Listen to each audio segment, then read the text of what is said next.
tweeting out and letting everybody know about the stream. So if you guys let all of your friends know as well, as we have that tweet back. Yeah, tweeting about Windjammers. Hashtag jam the wind. Alright, so I think we got the stick malfunction figured out now. Nice. Me and my awesome little Yoshi here. Yoshi loves Windjammers. Yoshi does. Yoshi would like shoot out eggs to bounce around and hit the frisbee. Alright, this should be a good match. 1-1. Oh, so this series is they had already played. Yeah, and then about halfway through it kept malfunctioning or something. Okay. So we have Day on the right-hand side not playing the female character. We have Davo on the left-hand side playing the female character. This map is called Stadium. This is actually the final map. This is supposed to be for all the pros. As you can see in the center on the either left-hand or right-hand side of your screen, the red goal is very tiny right now, and that is the one that is worth 5 points.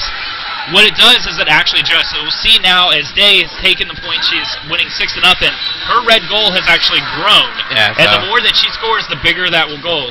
So it's kind of supposed to, it's almost like the X factor of Windjammers, if you will. But then once you get that 5 points, it goes back down. As we see, Davo actually scores his first points, and their goal returns to normal size. In the first game, we'll go over to Day. I like this match, especially if you have a disadvantage. Just because it gives you a chance to score more points, you know, those 2 extra points.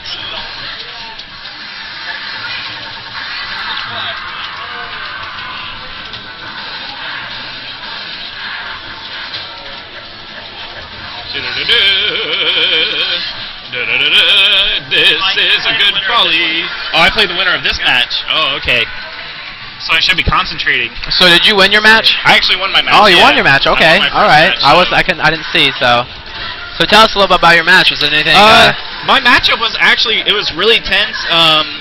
The individual I played G. Scott, who is actually very popular. He's he's the second largest character in the game. With the fact that we're playing on random maps, it's kind of hard to set up and counterpick and stuff. So he played G. Scott. Luckily, we played concrete, then we played clay, and then we played stadium. And so using the bigger maps, I was able to cut more angles off of them. That's it. It's like Day took it. Day takes it. I am actually going to hop up here. I will put my name in here. Do you know who you play against? I am playing Day. So I'm just basically replacing Davo. Mohawk Mike. Let's go. Let's do it. Let's do this.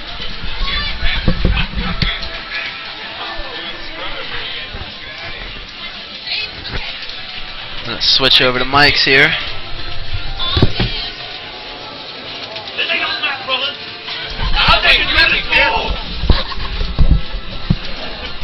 See how Mike does here. Root for him. Switch this around here.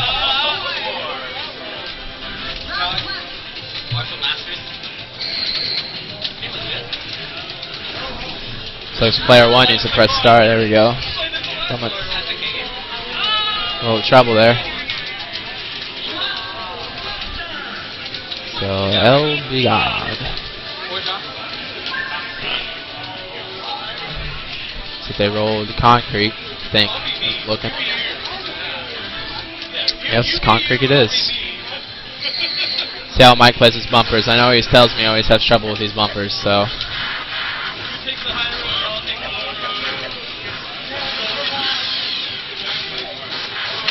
Both playing very well. Oh, nice. Slipped it right in there. That's what I said, man. Always run back to that middle. Gives you a chance to.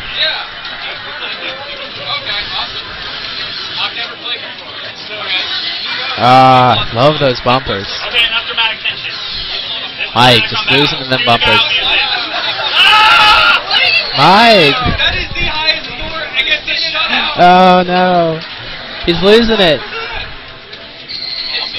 He's too jittery right now.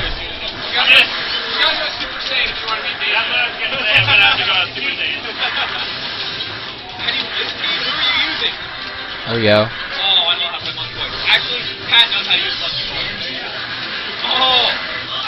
Nice. So one thing about these two characters, Media and him, they get pushed back so easily by just any little force.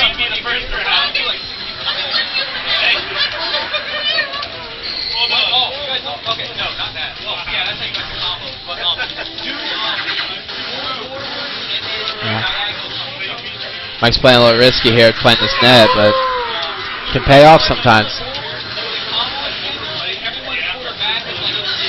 Oh, what?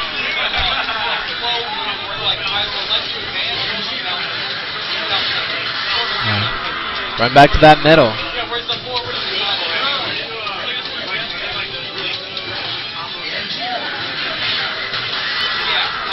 Oh, had that, but didn't keep it in hand.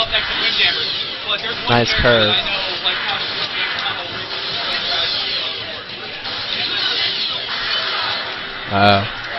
Tense match here. Oh, tries to go for the 2. Oh, oh no! Oh, he lost it. I wasn't anticipating that. I was like, nailed it! Oh man, what a good comeback that was.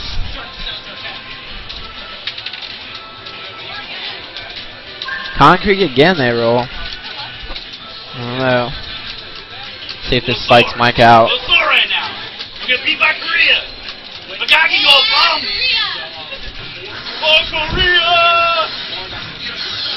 Oh man, it's kind of hard to anticipate that. I can't really do much about it. Man, 5-5. He's big scoring game. That's all I gotta say. I'm not sure how many taste pool. I think we had 16, but I'd have to double check. We had a fair amount for the first day.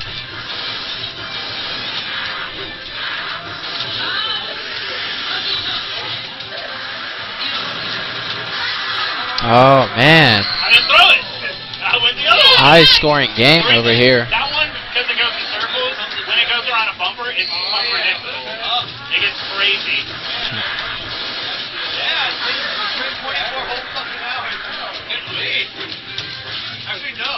Yeah, you gotta watch out, especially for his super, man. If that super hits a bumper in just the right spot, it can actually reverse.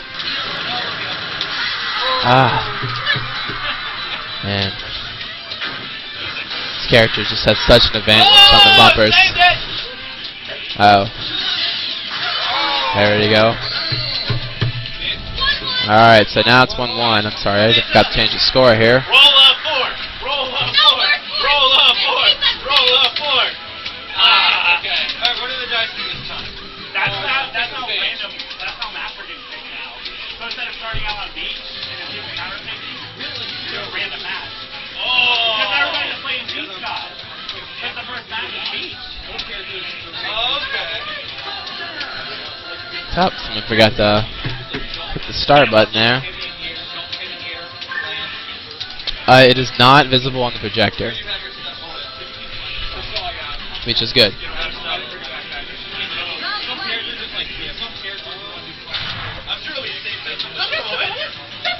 Alright. Final match. Let's see how this plays out.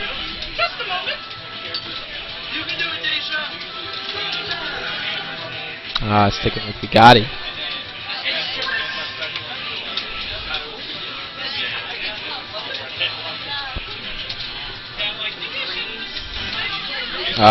Bumpers in middle this time. 5s are in middle this time also instead of in the corners.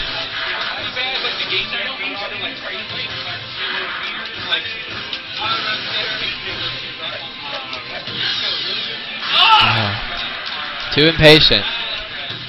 Too impatient, trying to walk to it.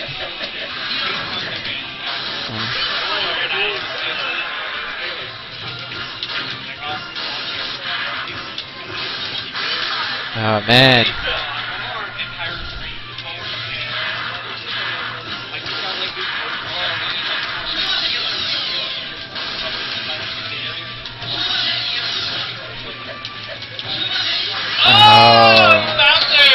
That bumper. So good. Eat the sand, you loser! See if Mike can make a good comeback here. Alright.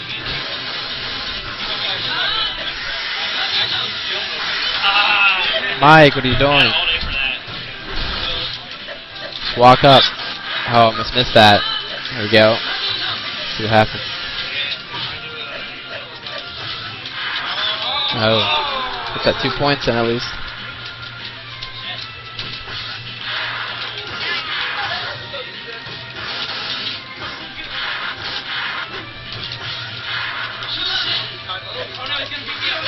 There it is.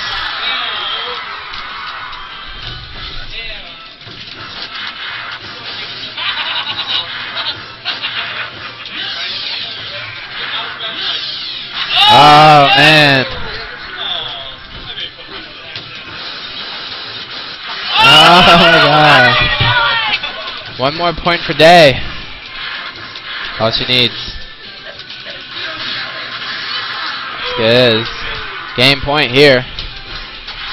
Oh, there it is. And Mike chokes. Good match. Very good match. Yeah, A and B up top.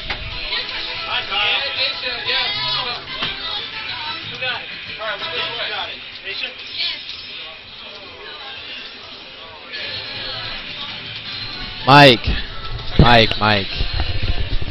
I got distracted because I was touched by a girl. Okay. I archived the stream.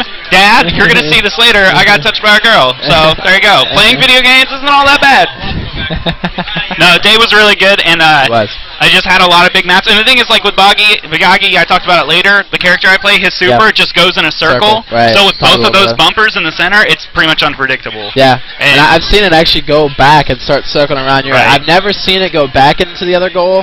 I don't think it can. I've seen a video once where that happened, but I've never had it happen. I've never actually seen that happen. I know I've seen it go back, but I've never actually seen it to actually where it goes back in the other person's goal. Looks like we have Keith. Neon Gion.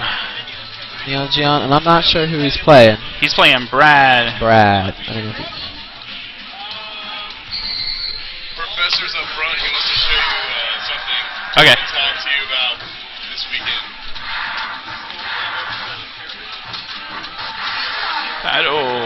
Oh wait, that's not what I want. Yeah, that's what I want. You're good.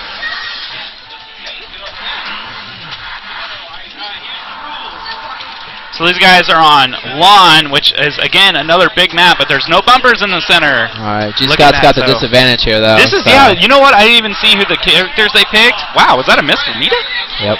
So Keith, aka Neon Gion, is playing G-Scott, who is heavily the favorite character, at least for the last 2 seasons. He's very powerful, and people have been able to use his actually slow speed to get around the map, which is amazing. Right. And now we have Brad playing Mita, who is the fastest character, but also the smallest and easily to knock back into the goals. But he's got lots of experience in this, especially playing against Mitas. I know he's, especially last season, that's all he pretty much played against was Mitas. Everybody trying to counter G-Scott with superior movement, but that's kind of the danger, is that her dash, she moves. That's really what a lot of people, you know, when they play these big characters and they switch to Mita, they're so used to just dashing to the thing, and Mita just dashes like the whole half the screen.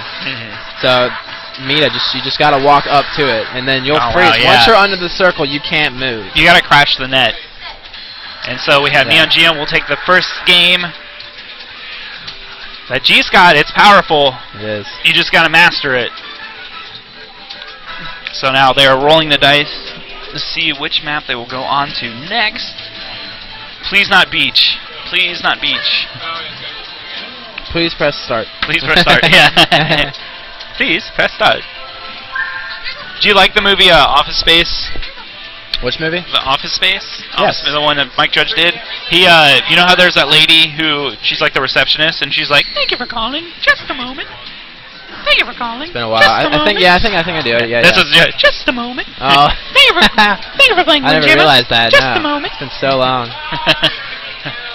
And we'll see. Both guys are sticking with the same character, and they're going to Tiled, which is a cool map. It's about the same size as Beach, so it's very small, but the 5s are on the Apparently we're supposed to smack somebody in the yellow shirt.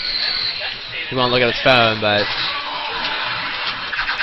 And we'll see right off the bat, Neon Gion with his super rolling it right into the goal past Mita. Mita, it didn't get knocked in there. He dashed into it, which was good. It's a good maneuver. But right now, you're just playing to G-Scott. It's only a matter of time. 5 on the sides. Neon Gion with 8. Brad with 0. G-Scott has definitely a big advantage, especially not even playing against the Mita in this map, just because of the returns a super. that super, it's either going to hit top or bottom every time, so, especially with those 5s in the corners. We can return. That's about the only thing you can do. Unless you're playing net, you can't really. The only way to counter that super is just to hit it right back. You can volley supers back and forth. I've seen some really crazy matches where, especially with the B super, which is the one where you lob it and it tries to roll in. That's the one that always scares me when that B lob just starts going back and forth. Yes. Right and there. We'll see Neon Geo once again. This time in the bottom corner, just charging. You're throwing it to him. There you go, good counter back. There you go. Get up on the net. See. Don't be afraid to be. Throw it. Lob it. See Neon Geo with another super charge that went up really fast. See, I've always found, though, that if someone else is playing the net, it's safer to stay middle. Because if they have a chance to get by you, unless Mita has a better chance, but it's so hard to get back to it. We got Anti-Pro coming up.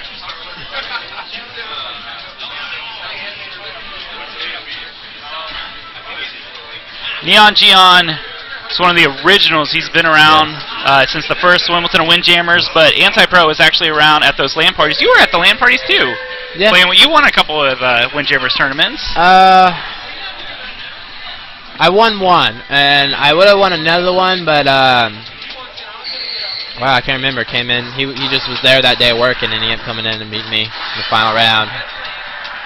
He's a regular here. God, wow, I can't even think of his name now. And we'll see now Neon Geon again with that G-Scott strategy. Anti-Pro. I don't know much strategy G-Scott is just to throw it really hard. Yeah, that's it. Just throw your body in the way and throw it. Oh, we get a knockback! Are you serious? With one of the lighter characters in the game. Oh my god, I love that. Straight shot. Neon Geon Anti-Pro is like, what happened? Get in and bounce it off the wall. That was a good volley. That was one of the longer ones we had seen. So. That's a very good one. Anti-Pro is going to have to use his speed. And post up now. Hopefully a couple more angles, because he just kind of up and down, up, then down, up, then down. It's kind of what you do against G-Scott. Oh, wow. Nice knockback. You don't get too many of those. Returning the serve. The Supersonic Challenge, and we get another super here by Neon Geon. Oh, nice. Oh, B-Lock into a super, rolls into the 5. I love that. Is favorite thing to see is super, terrible. Super. Oh, wow, yes. Anti-Pro rolls it back. He's up by 1.6 to 5, but just like that, Neon Geon uses the superior angle to roll it in for a 3-skate. I gotta love those curves. Oh, wow. 6 to 5. Game 1 goes to Neon Geon. I actually have his name spelled wrong.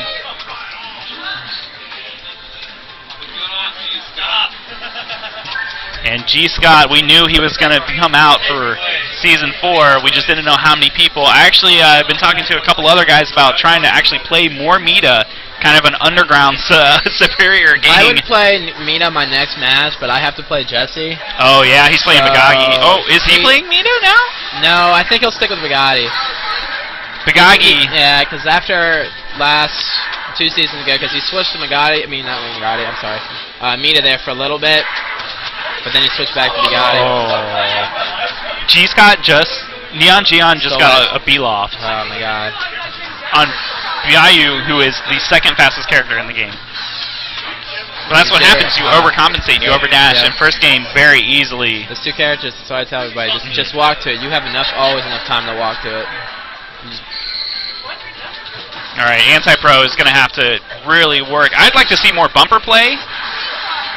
Because right now the position where Neon Geon, he's staying in the back of the court. He's just waiting for the Frisbee to come to him and charge up super.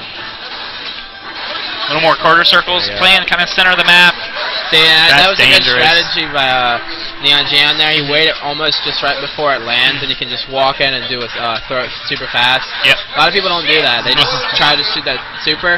If you always see someone down in the bottom, and you know it's like, oh, I can just throw up top and score easily, they'll wait and not get their super and just automatically throw it up. And see, Neon Geon will take that game. We'll take definitely.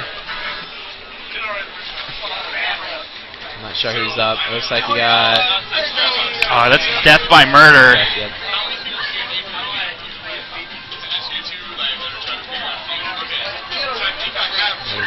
And Player 2 side, I'm not sure. Oh no, I know that face. I do too.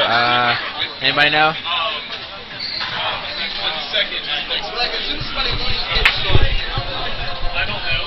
Flash Pounder. That's thank you. Death by murder, right? Murder by death and Flesh Pounder. Flesh Pounder. And it's actually murder by death. Yeah. Not death by murder. No, I was trying to figure that out. Thank you, Lion. Sorry you couldn't be out here. Did your? I think his brother Matt was supposed to be here. His little brother.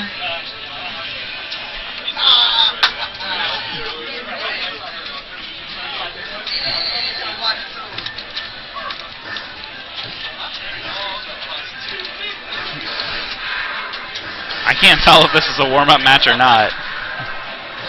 Oops. We're gonna commentate it like it is a real match. Oh man. And then he throws it to the right. And then he throws it to the left. Oh no, I just no. The joke is I am Matt and Pat. Oh. You got me. Spoofs and goofs for days. And we'll see murder by death using Bagagi. I was gonna commentate about how good you're doing, and then you start the game. What are you doing? Threes back and forth. We get in 2 volleys, and then somebody scores a 3. Of course, I'm a little biased towards Bagagi because that's the character I use, and we see the super come in. Look at it! Where is it going? What is it doing? That is why you're going Bagagi a super on a bigger map with bumpers. It's so good. There's nothing you can do. You just gotta hope that it's either gonna go straight up or straight down. Flesh Pounder's like, yo, first lob, I'm going straight into the bottom corner for 3. Oh, right into a bumper. Hate that.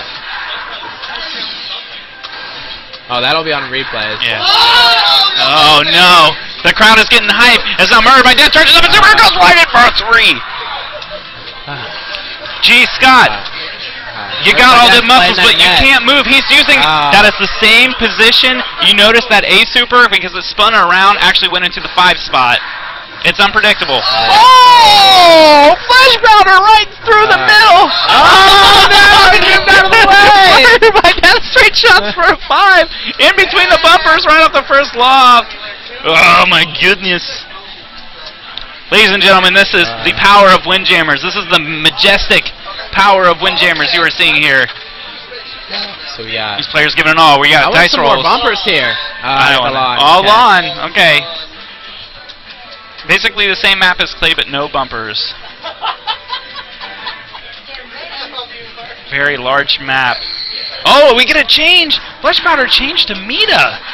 All right. Oh, playing that. I love it. I love your balls. 2 points over to Flesh Pounder. Man, I always hate myself for missing those. Those are tough.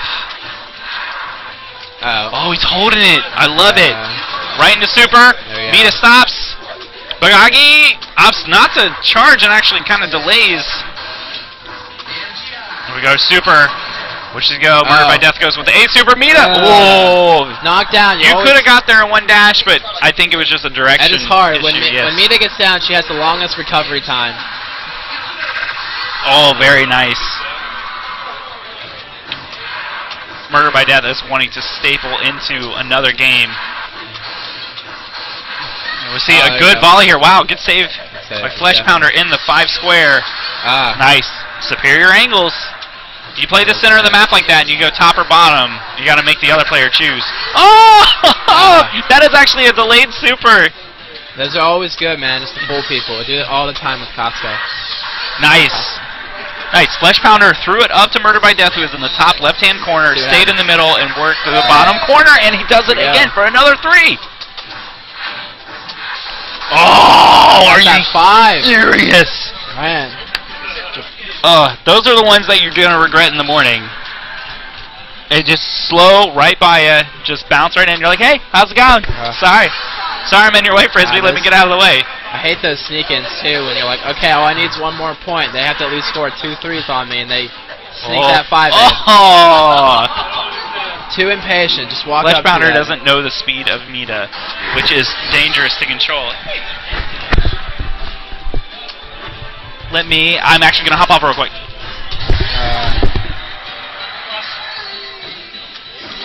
Alright. Playing that net, meet up top, always go back middle. See what happens here. Oh my god.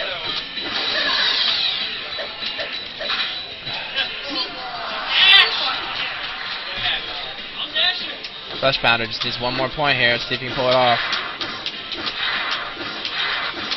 Ah, that is on a third round here. Very good match.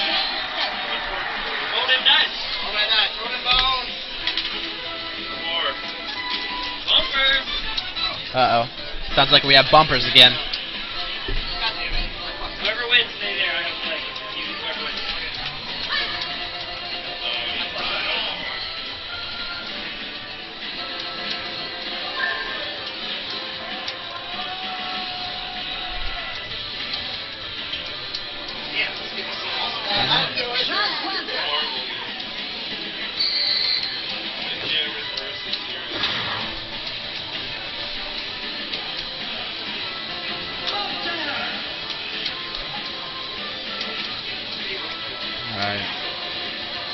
Ah, back to concrete.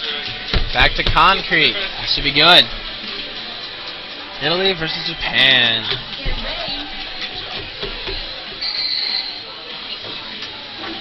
I've actually never seen that. I've never seen Bugatti score on themselves. That seems like the only character that can even be possible to do it. I've never pulled it off. I've seen anybody pull that off.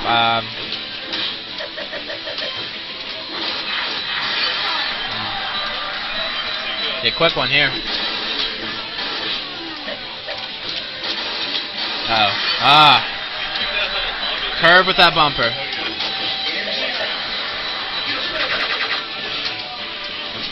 I'll have to check that video out next time. I like to see what happens. So it doesn't show up on there either? What? The super animation doesn't show up on here? Well, when they're charging up, you don't see... Is anybody else seeing the super animation at all around the character?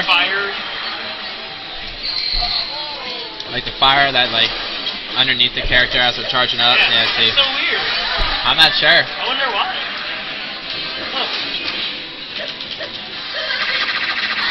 Oh, man. Sick.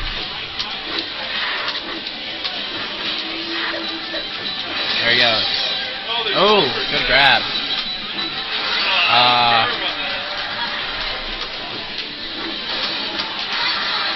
Oh, man. Dominates with those 2 5 points.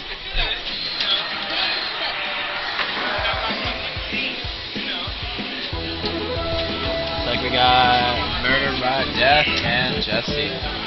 No! You!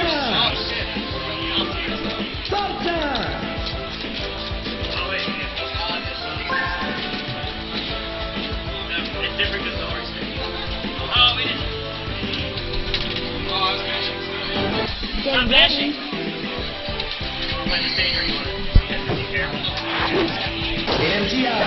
Looks like they just split with this stage. They forgot to roll, but they both agreed.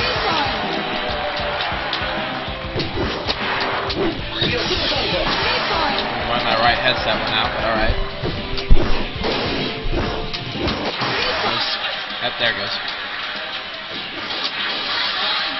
Got 2 medium-sized characters, both playing a Bugatti, as I like to call it. Jesse, an advanced player, been playing since the beginning, so.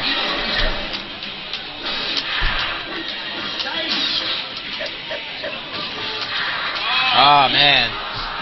Throwing every once in a while, throwing that lob and help out. Paid off for Jesse. Fix these scores.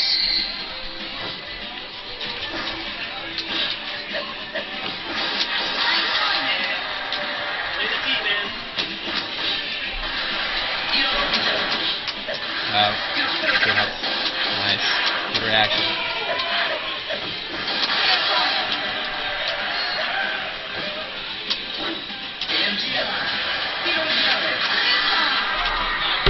Murder by Death's gonna definitely have a tough time.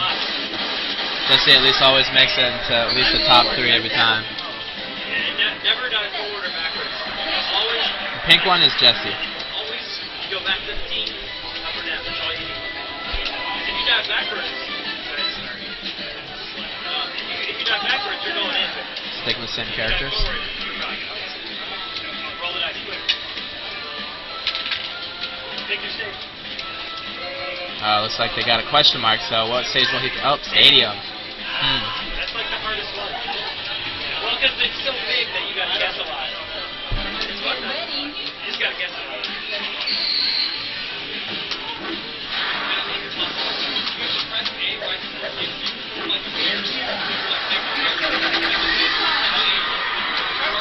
Stadium probably is the biggest stage in this game, so... Oh, the slow one. See, it's hard to get back up there even for Bugatti.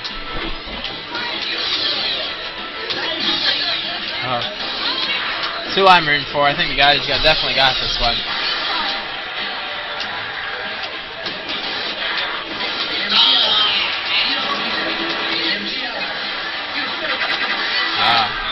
I love that. What's nice about this stadium too is the bar on the right, the big 5-point bar, will carry over on the next match and it doesn't reset, which is super nice.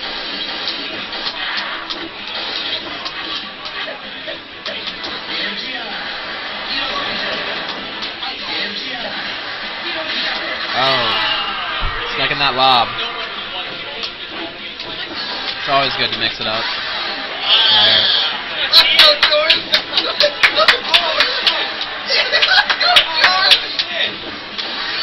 Oh man.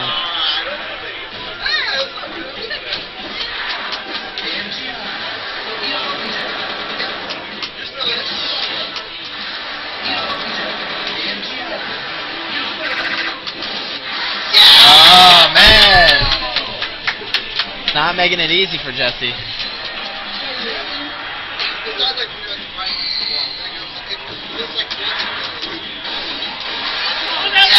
Oh my god. Oh my god. Back and forth.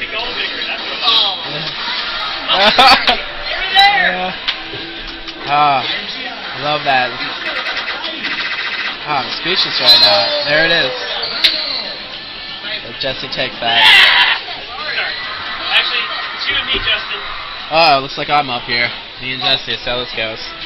Did you try that the Tekken stick? I'm gonna try it, because the buttons are... They're up, the buttons are in the middle here. I wanna try the Tekken stick. They're probably the same place on that one. No, they're not. Oh man, they are. Well, I'm still gonna try it anyway. Because I think the stick is stiffer. I like the stick. Come on.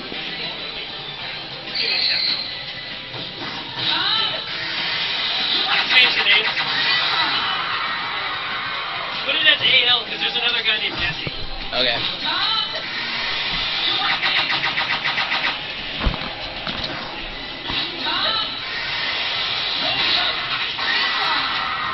Oh, it's not working at all? Okay. Never mind, this will never work. What's that? It doesn't work at all. Do what? Do we just move it straight up?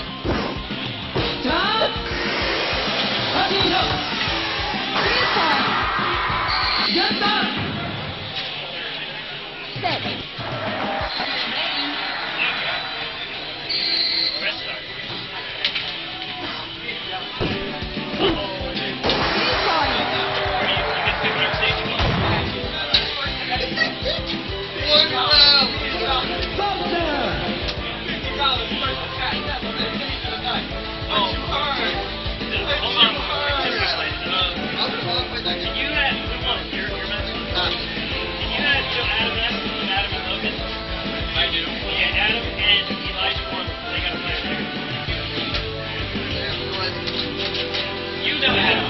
Get ready. Logan's the guy that gets pretty far in Windjammers.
score right now? It's the first game. All right, everybody, we are in for a treat as we have Snitz. Oh, they've already got it set up. Snitz versus Jesse, the owner of Arcade Legacy, going by the initials AL. This is the first game. They are playing on Stadium, as all pros should.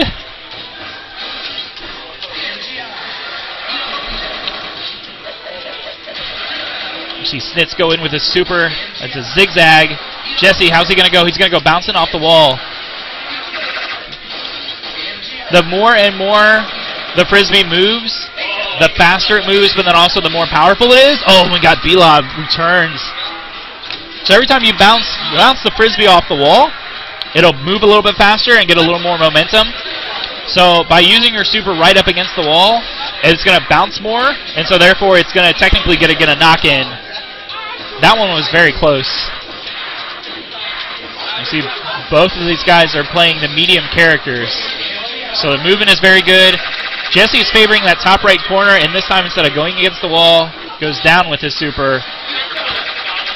Oh, wow.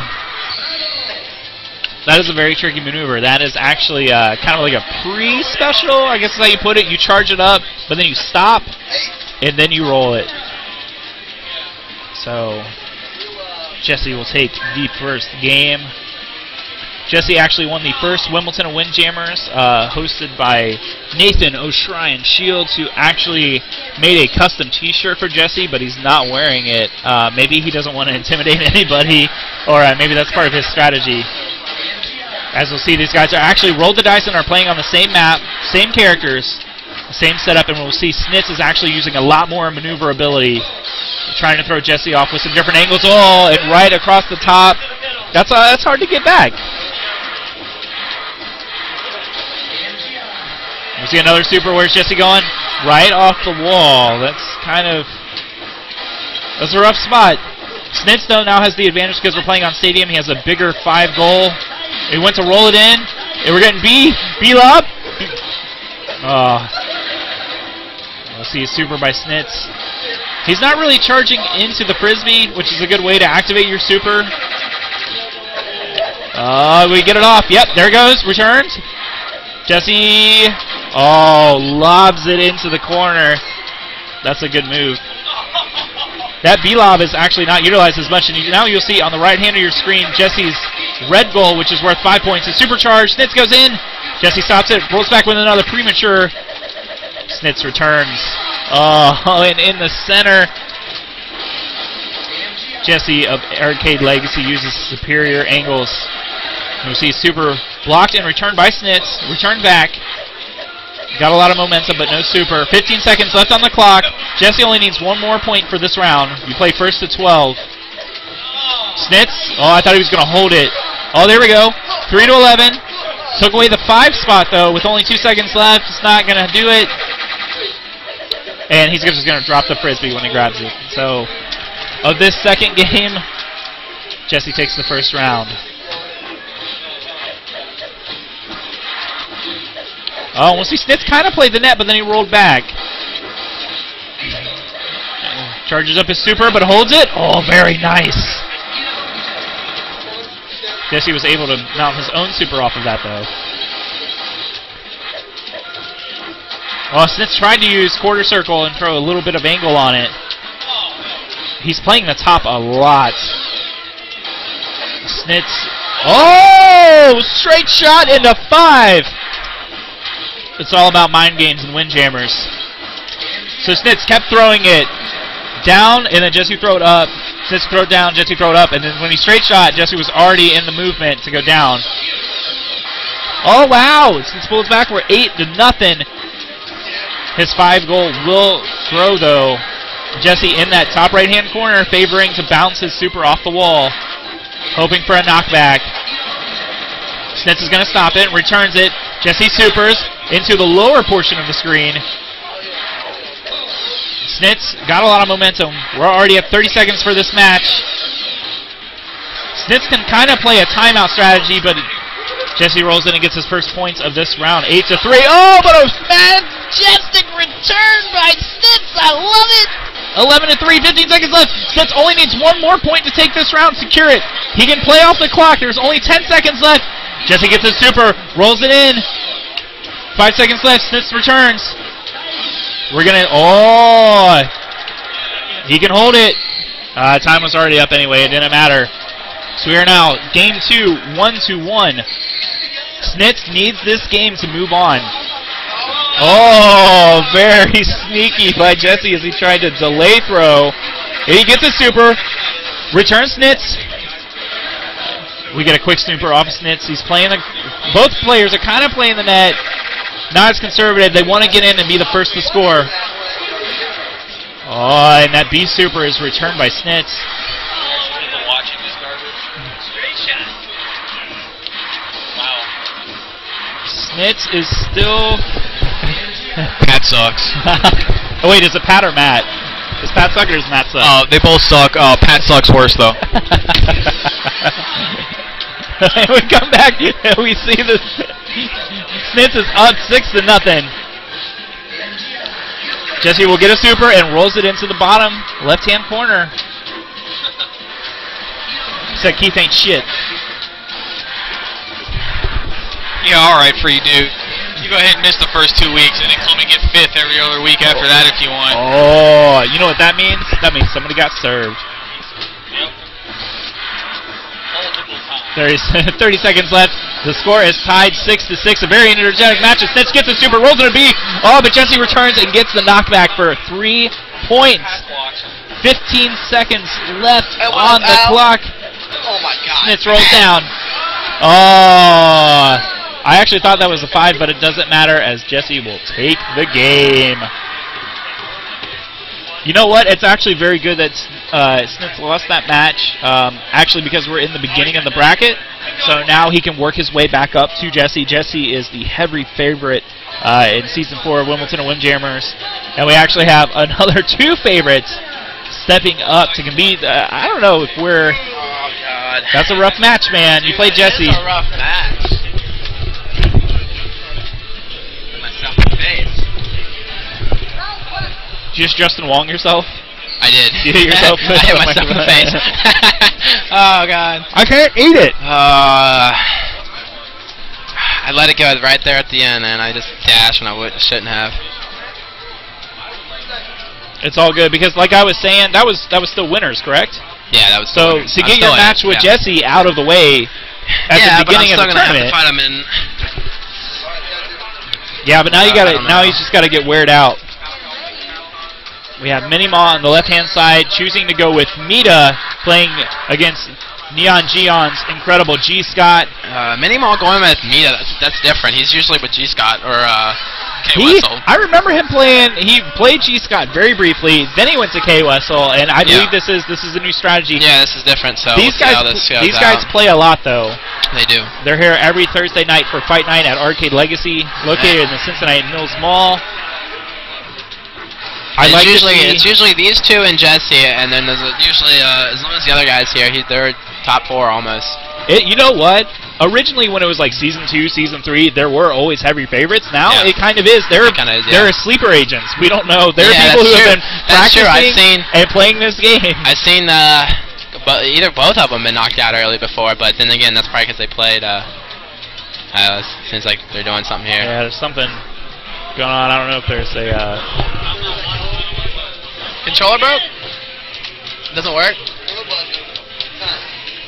We got the throw button doesn't work.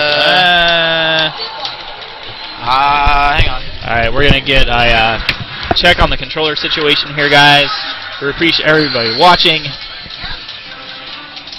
Root for your players in the chat. If you have any questions or just general statements or inquiries about Arcade Legacy or Windjammers, feel free to speak your mind. As we're just going to sit back and let these guys go in and check out what is going on with the controllers. We like a fair atmosphere here at Arcade Legacy. We don't want anybody to have a disadvantage or advantage for that point. It's all about pure skill, tenacity, and practicing the game.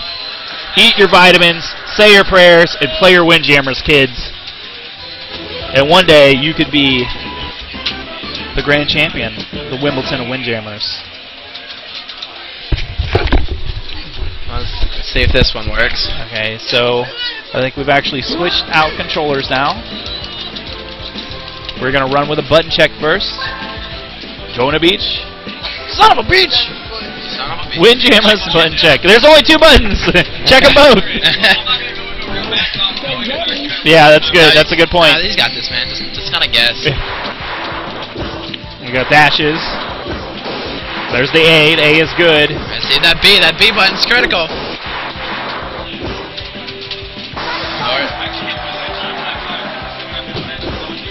There's an A. So hard to get that there. There's a B. Looks like we're good.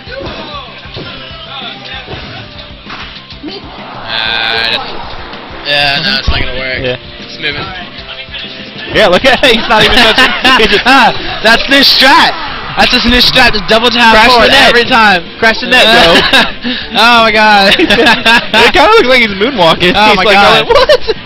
Doing the disco move or something there. I love it. I don't have any more. You may have to grab. I don't know of any more controllers. Oh no. We actually have. There is a Candy Cab, a Neo Geo Cab. We're also playing other matches on. So there are other matches going on in the background that are not on the stream. We wanted to be able to bring you guys a lot of the matches, but unfortunately we get a situation with controllers right now. So we're going to try and get this situated. It's so weird. It's like Robot BU. He's like all over the place. Must catch frisbee. Must throw frisbee. And now I'm gonna get really intense because there's only 10 seconds on the clock. And BU throws a super. And it's 14-5. He takes the first game. The crowd goes crazy.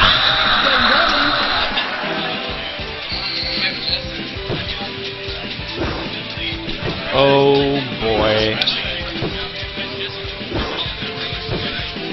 Again, this is not a real match. We are checking on the controllers. We have Snitz is running into the back to see if we can grab another one. But this gives us a good opportunity to just sit back and enjoy the fantastic music that is in Windjammers. It's very soothing. My speech is starting to slur, getting kind of sleepy, just dreaming of beach.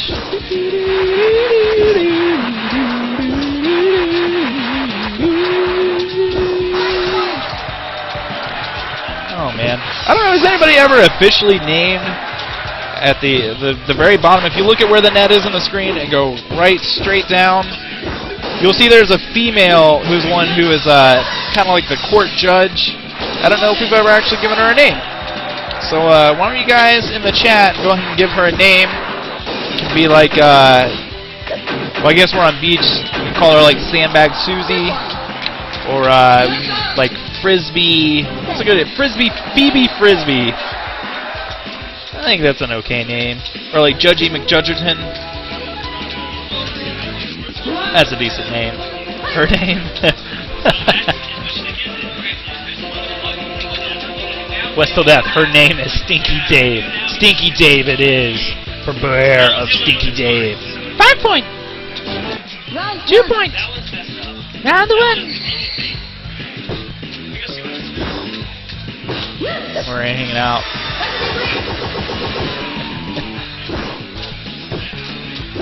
As a warm-up, you guys can play rock, paper, scissors. Oh, we were getting some rock, paper, scissors on the stream.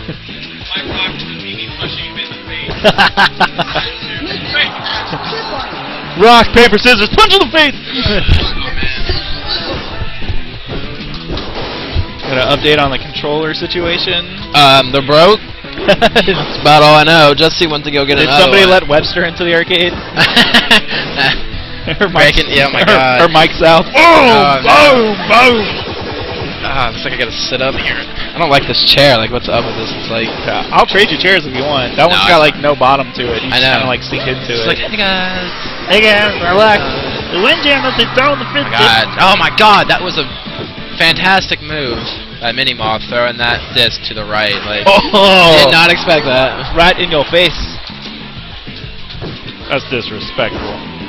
So I'm gonna give an update on Vampire.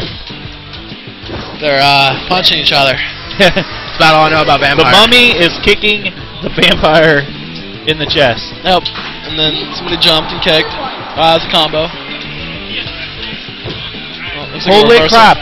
The Yeti just blew snow out of its mouth, and now the guy is frozen. I gotta feel like all the vampires are like hating us right now. Like, just stop talking. Whoa, Jesse got like a brand new arcade stick out of a box. Oh, it's a Tekken stick. It's a Tekken stick. Oh. I think I remember playing on that one before.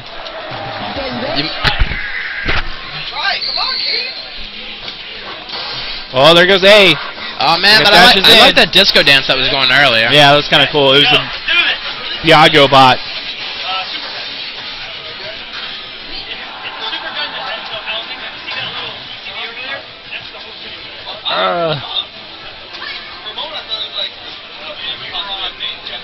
We were talking earlier, I was talking with the stream about how, I don't know if the line judge has ever been given a name. So if officially now the name... I bet you there is a name. Whistle Stinky Death. Dave. Stinky Dave. Stinky I'm Dave. curious now. I have to look that up. And we should be back into a real match. Everything has been reset. Start back over, so let's see. So we're starting on lawn. Minima playing Mita. Neon Gion playing G Scott. I believe the G stands for Great. Great Scott! And I don't know, that technically I think these guys are just kind of both getting into the swing of it. And we'll see Minima throwing a lot of angles, trying to work the superior angles. Ooh. But power will always win. Not necessarily. And speed. You can't forget about that. Yeah. I mean, especially if Minima plays net. Oh, wait. Oh, wait. What is going on? Oh, no. I think we got the same issue. Yeah, we got the same issue now on Minima's side. So when he pushes forward, Mita just instantly goes back. And so now she's running in circles. Oh! Hey, you can play like that, right? Oh, God. Where'd Jesse go again? We're gonna go... I gotta find Jesse. Okay. I win!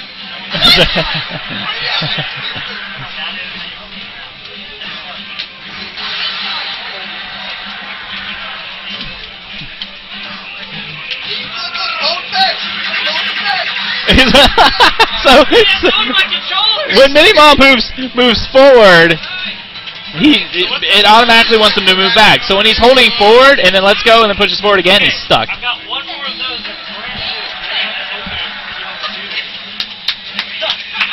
Oh no. So we're going to grab another controller. We're going to have another reset. Jesse's dedication to this game. I'm just going to pull out brand new controllers that I'm supposed to be selling. I've been holding these for for customers. But apparently Windjammers is more important. Windjammers. Me playing the computer and he's the computer. There you go. Go for high score.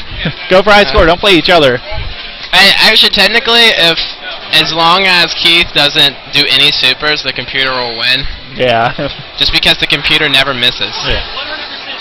I actually like this matchup, Kate Wessel versus G Scott. I gotta see this, man, because I feel like Neon Gino will just be like embarrassed if he actually misses. See, only super. They never go after a super. They just stand there like... They're too confusing. I was rooting for the computer on that one. I think it had a fair chance with we could very well see the rise of the machines in Windjammers. It's not going to be like Skynet or Xbox One. It's going to be Windjammers coding. I'm not even going to go into Xbox One. You listen to other streams about their race. I walked into a gaming store the other day. I won't name it. But I walked in and the guys are standing there at the counter. Stop! Alright, continue. Okay. I was like, hey guys, do you want to hear a joke? The guy behind the counter was like, yeah. I was like, can I pre-order the Xbox One? And I just started laughing. The other guy started laughing. The other guy that I didn't ask the question to was like, that's not funny. That's the worst joke I've heard all day. Xbox One has got a lot of features and blah, blah, blah. And then this mom is like, comes out of nowhere, like behind like the Nintendo DS case, like, there's a new Xbox? Puts her money down to pre-order it. Oh, no! I'm like, Dad, I get partial credit for that. Microsoft, I want 40 Microsoft points so I can buy my Avatar hat. Oh my God, that's actually good. So this is still a 0-0, man. button check. Was that a button check or was that? I'm off a game and a half. They say it's okay. Okay, Neon Gion claims he's up a game and a half. You both had bum sticks. Don't yell at you. I'm off a game and a half. You sticks, you bum sticks. You be very dainty. Don't be very careful the way you touch the buttons. Oh man. All right. All right. So we're starting this out. Finally. On 20 matches Mina later. versus G. Scott. See what happens. We'll here. see if the sticks are able to hold up. I don't think it's the sticks. I bet you the sticks were fine. I bet you it's something to do with the setup. Right. I mean. Oh, very nice. nice. Bouncing off the bottom in for 5. I actually have a funny story about it was actually kind of a Windjammers. No. It was actually the finals of the Mystery Game Tournament at Power Up 2011. Okay. PR Balrog made it to the finals and had to play Justin Wong. And the original game that they had to play I remember this. Was Battleship. I remember that. But neither one of them knew how to play Battleship. So we're trying to explain to them how to play the board game Battleship. Yeah. About maybe 45 minutes into it, Justin Wong, who was in the winner's bracket, was like, all right, forfeit, next game. So we just picked Windjammers. So their PR Balrog played Justin Wong on Windjammers cabinet, and literally, because it was a candy cab, Justin Wong was trying to do quarter circles and got so into it, picked the cab up by the stick. It was like, punk. Oh, no. The whole cab lifted. Yes, Mighty Squirrel, you're watching Day 1 of the Wimbledon of Windjammers. This is Season 4. We have been doing these tournaments for a long time. What, 2 years now? Yeah, at least 2 years. I think, the second location for Arcade Legacy. Every Thursday night, 8 p.m. 8 p.m. Yes, Mighty Squirrel, you have to come to Ohio. And we'll see Neon Gion with the superior G. Scott.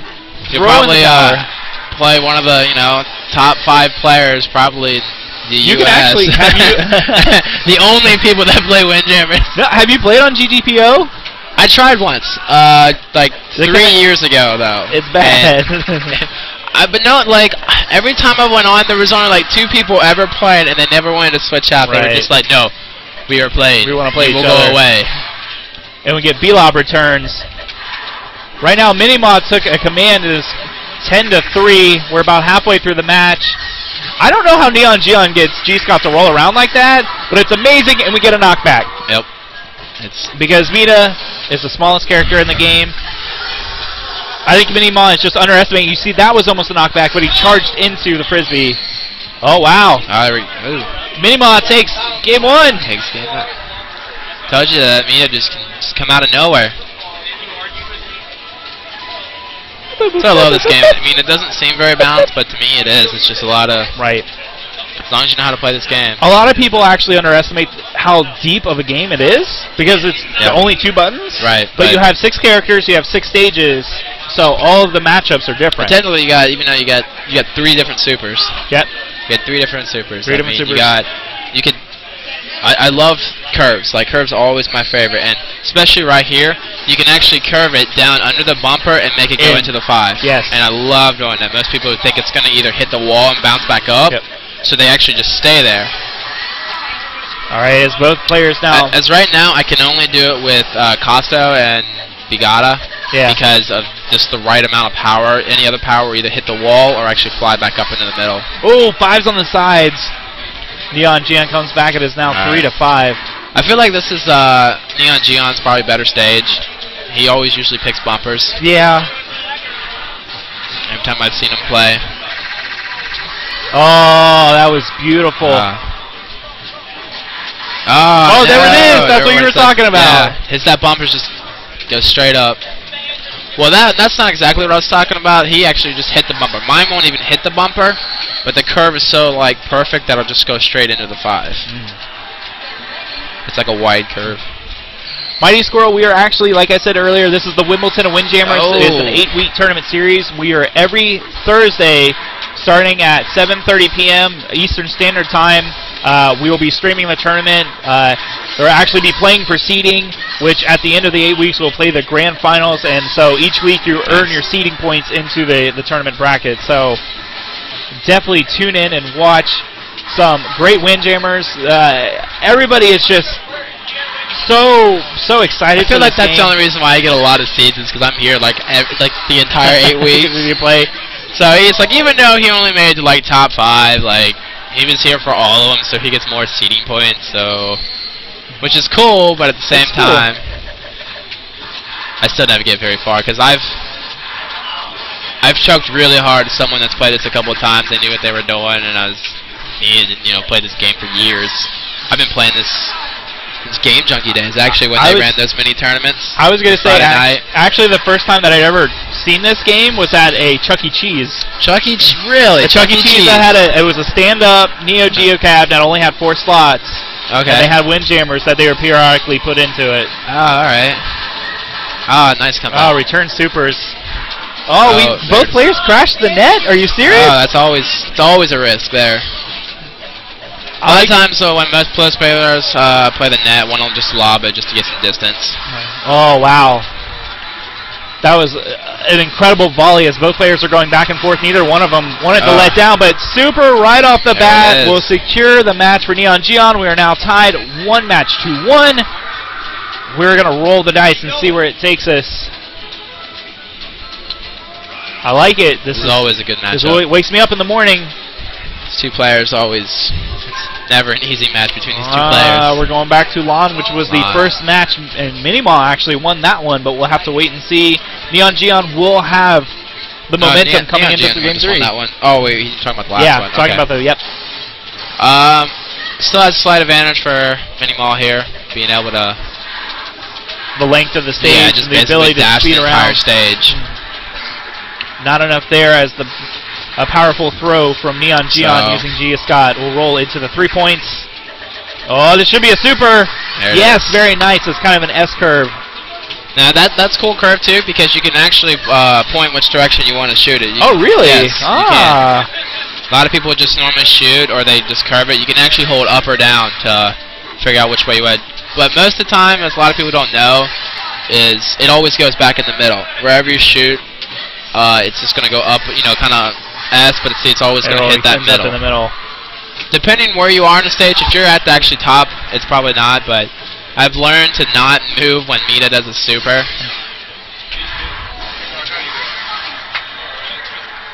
And Neon Geon only needs 1 point. Again, we play first to 12. Yeah, but at the same time, there are... Now again, whoever gets this point. Yeah, there is. Yeah, next point wins. This point wins this round. 30 seconds left in this match. We get a super from Neon Geon. Oh, and a knockback. Knockback. You know what's really weird is when I first started playing this game, back during Game Junkie tournaments, they'd only actually have it for 30 seconds. Oh, really? Yeah, that was actually, even at Midwest Championship for 2011 when they ran this as like a mystery tournament. Right. Actually, no, it was set for 90. It was set for 99 seconds. I remember because someone had it for 30, and Keats came in and said, no, this needs to be 99. So, but yeah, back in the old days, it was set for 30, and that was really a challenge. Back in my day. Back in my day. Which actually was a lot harder because it wasn't about, okay, I got points, now I just need to take my time and not. No, it was about how fast you could score. Right. And we see that volley took up 40 seconds. Man, are you serious? The first volley takes 40 seconds. The second score takes not even 2. I hate that happens all the time. Nita's not able to recover in time. Intense match going on here. Score is tied at 5-5. Oh. G-Scott gets his super. Mina is able to block it, charging into it, does not get knocked back. See what happens. Another super with B. B returned. Returns that. God, no. Did we get a B? No. Okay, Mina is able to roll back in and block it. We are at 30 seconds. G-Scott with a super. Oh, my God. Rolls it in, goes straight with it. Neon Geon just needs this. Oh, wow, good return. Going on. This hypeness is going on right now. We've got 15 seconds left. And Mina will go for curves, but does not get it. G-Scott returns. We got 5. There it is. We got 6 seconds left. Is Minima going to hold it? He goes super. He goes for the win. Oh, my God. 1-1. What a comeback that was. Next round takes it all. Oh, my goodness. Oh, my God. I am antsy right now. Mina gets a super. G-Scott stops and returns super. It's straight in for 3. That's the same tactic he used last time. Oh, this should be a super now. It goes with a regular It's kind of hard to tell if it's super or not because I can't see the screen. Yes. And we'll see that curve, that long curve by Mita. Oh, it's so slow. He's taunting him. Minima, stop playing. You play up on the net like a madman. G-Scott super. No, there's somebody else that always just plays net, just all day, and he's really good at it too. We got a good volley here.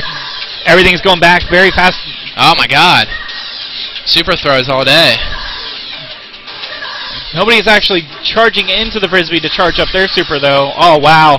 This is very intense as we are now over. Well, that's what they're trying to do, because right before they hit, they're trying to block it so they can get that bounce. But if you throw it instantly or as you grab it, 9 times out of 10, you'll get the super throw. Super by Minima, and it will roll in. We are tied 6-6 with 30 seconds left. Oh my God.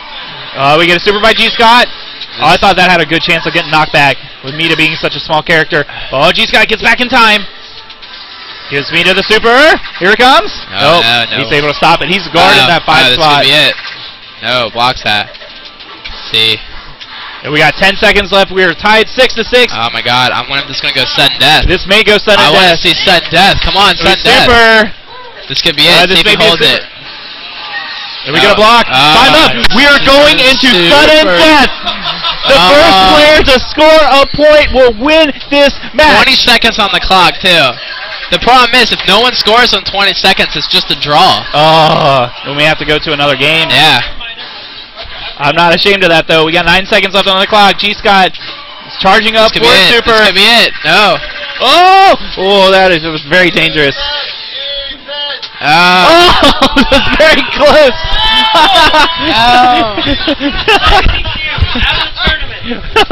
Jesse says they're both DQ'd out of the tournament. I think we're playing again. Round of applause. One round. Okay, one. Where were the damn super lines? I mean, not even 1, 2 out of 3. And now we're explaining a situation because this has never happened before. I don't know. It's a little crazy. Season 4, Windjammers, Wimbledon. I don't know what's going on. I love sudden death. I wish it was longer time though. I know. Whoever wins this match. One set. Yeah. Okay, so now they're playing. So it's just a one set. Whoever gets the first set. And I hope it's a tie. Played it up. Oh my God. And go again. 99 seconds of lobbing this thing back and forth. And they actually moved. They rolled the dice and they moved on to stadium. Alright. There it is. And Minima takes first blood. I'm surprised they didn't say whoever scored first. Yeah, that could have been a fun way to do it. Because that was how it was with sudden death. That should have stuck that way. And G-Scott charging up super. Bounce off the wall and knock Mita in. Oh my God, this could be another 65 seconds left and we are tied score. G-Scott supers, Mita returns. G-Scott goes into super again, rolls in the top, a super, and knocks Mita in for 3. Such a drawback for Mita. Oh, and we're back right again, 6-6. Look at that, like I said.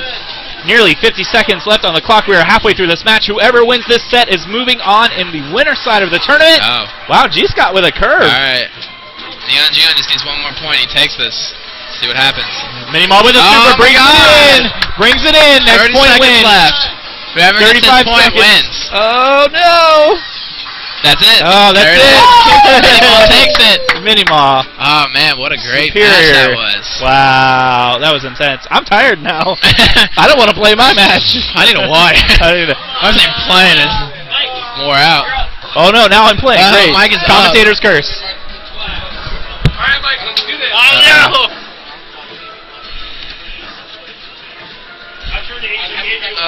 Is that Flash Pound, I believe?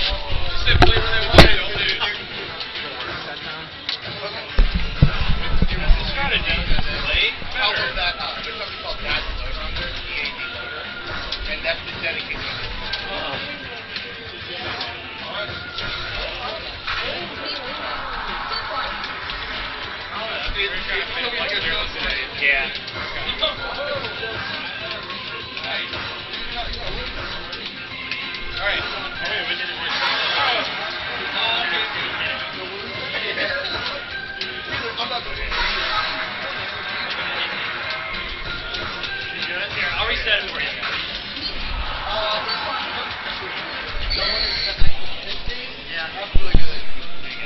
Reset there.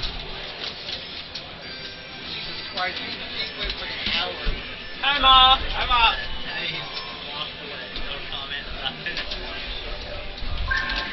See if we can get another great match like last round.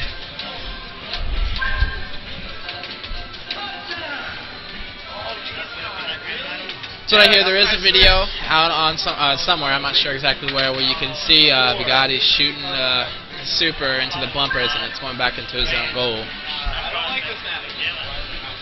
But I don't like G-Scott either. Alright. It's like G-Scott versus Bugatti. See if these bumpers help anybody.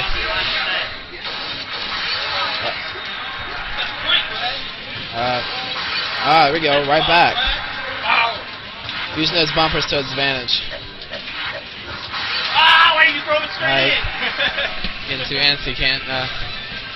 Oh no!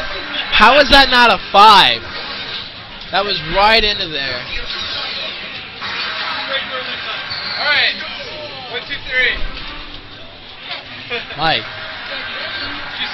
A A disappointing face of his right there. There we go. There he goes, there he goes. Oh no! I love it! I don't see that often. There we go. Oh man, look at that! That was 30 seconds. Mohawk Mike showing he's not a pushover.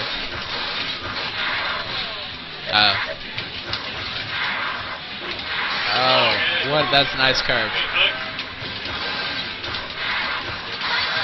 There we go. I think that 5-pointer in up there. Oh. Oh, didn't look like he grabbed that.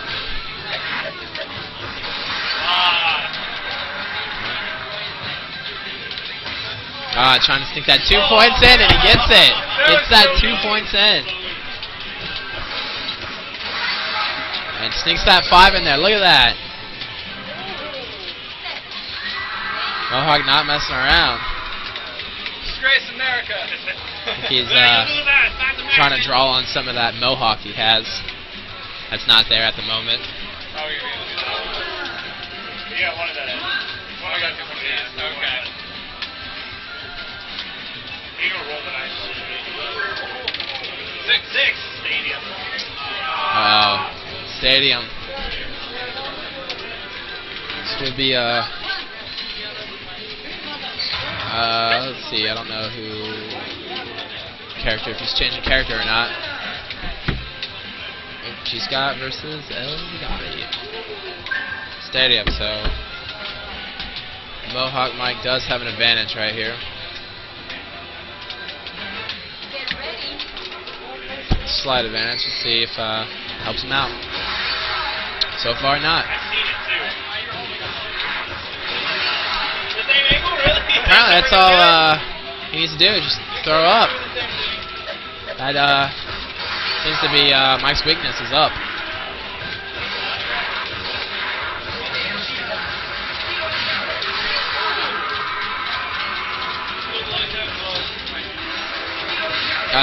Took it back, see if we can do it again. Nice save. 2 great saves. There we go. Watch it!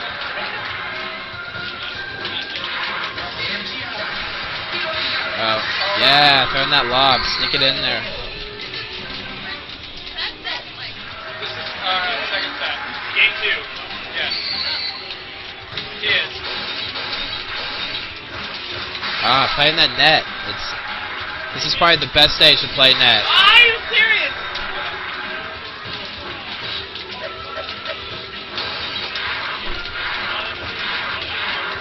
Look at that.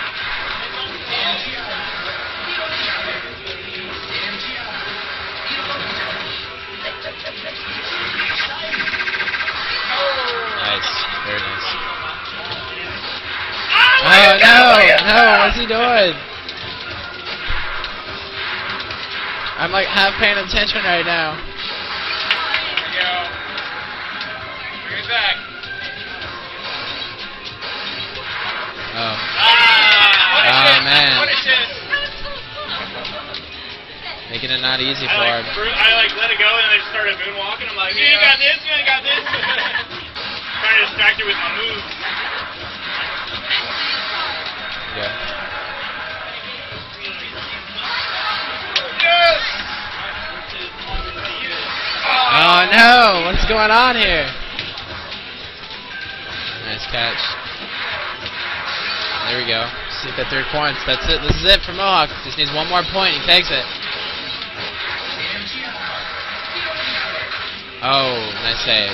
No return though. There it is. Takes it. Very good match. Yeah, one hit.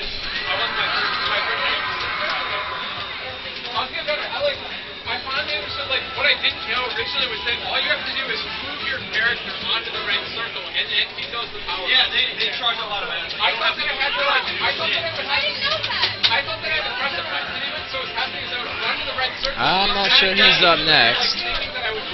Wait and see. Once you get under it and he looks up, you can actually spin. Play again. Oh, looks like he's playing again. I thought I had to initiate, the charge. And I'm not sure who he's playing. Looks like we have a new person in. Nick, good to meet you. Nick. You got an alias you go by? Nick W. Nick W. Nick W. I feel like I've seen Nick W before. You want to roll the dice first? Why not? 2. Seems like we have a new person in here. I have not seen him play before, so we'll see how this goes. It's always good to see new people play this game. Very, very old game.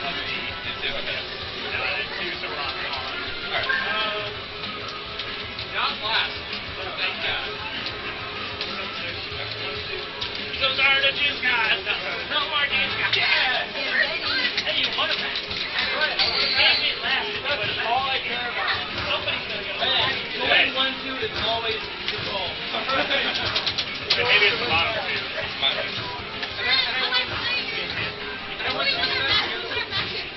Oh, maybe it's the middle two. Oh, yeah. Wait, what's the middle two? I don't know. Mine's the middle two as well.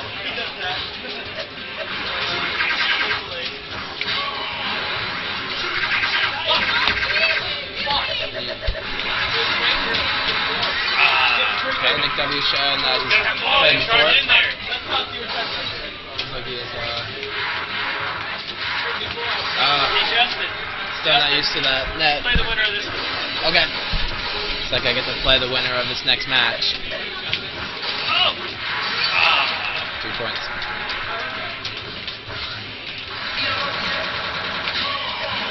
I don't like that. Dash and I dash, but I can't dash enough. Oh, wait, my muscles are too big. That's what G-Scott sounds like.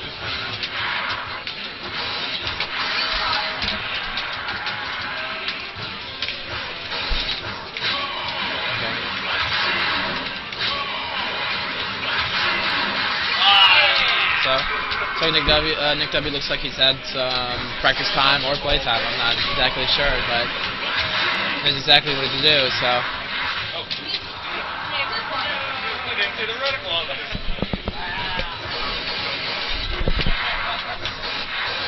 Oh. Oh, nice. Nice. You bum!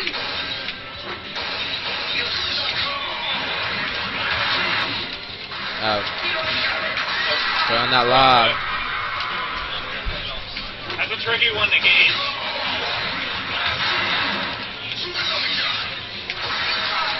Mike showing that he's not his first time against G-Scott, that's for sure. That up. Mohawk Mike is terrible with that up. Oh.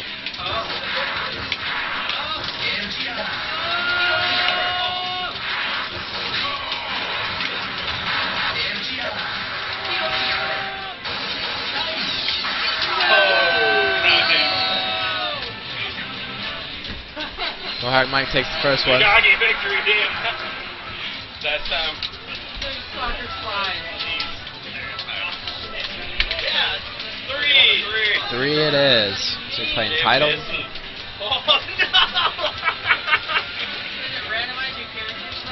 This is a tiny map. Titled. It has 5s in the corner. G-Scott, I'm sorry, K. Wessel. Switching characters. K. Wessel has a huge advantage in this map. Especially with how short it is, and 5's being on side definitely does help out K. Wessel. Oh, the slow one.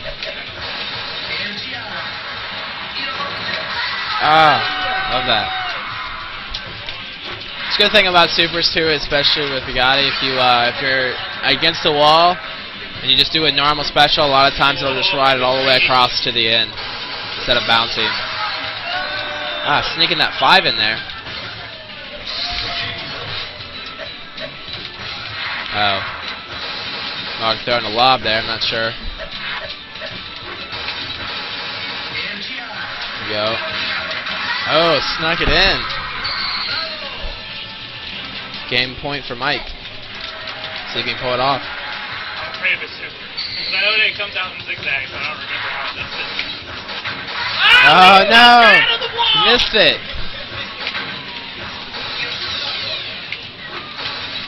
Oh, Mike playing that net. See if it helps. Win-lose situation there.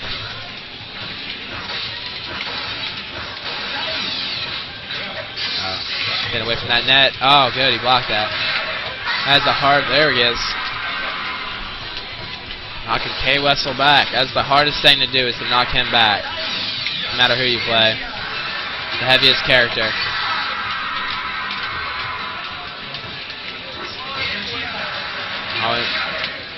Oh. Blocks it. Oh, man. Sneaks in that 5. I'm playing you. Looks like I get to play Mike. See how this plays out. Looks like he's gotten a lot better since last time I played him, so should be definitely an interesting match.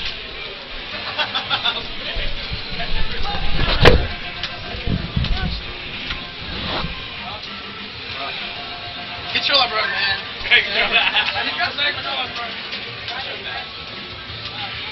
Wait, what match is it?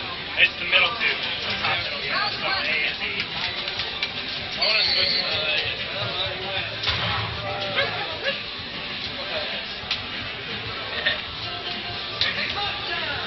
Hey, that first match I was like...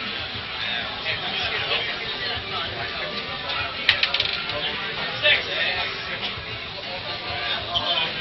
I've learned not to touch it with tape. Yeah, okay. Oh, okay. Then we both go down. Oh, cold stop.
Alrighty, gang. I am Mohawk Mike. I just lost to Snitz, which means that I am out of the tournament now, which means you're very fortunate because now you get me to do commentary for the rest of tonight's tournament. Again, this is week 1 of the Wimbledon of Windjammers. If you have never seen Windjammers before, now you have. And now you've seen me lose. This game is terrible. I don't want you to ever do it again.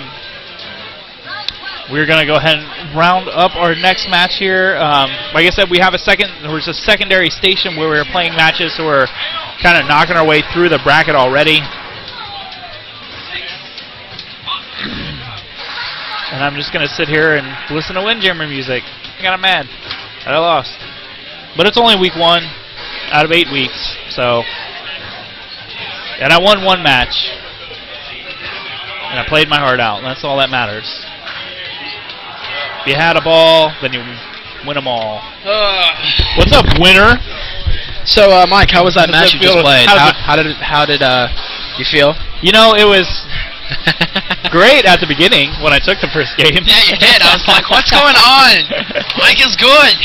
I said that when I first came in. I was like, oh, God, Justin is here. I have no chance now. Our game was very close, though. No, it was close, man. And I don't know. I think I kept psyching you out because I'd let you score like 6 points. You're like, all right, I got this. And then I'd score like all the way points. You're like, what just happened? I had this.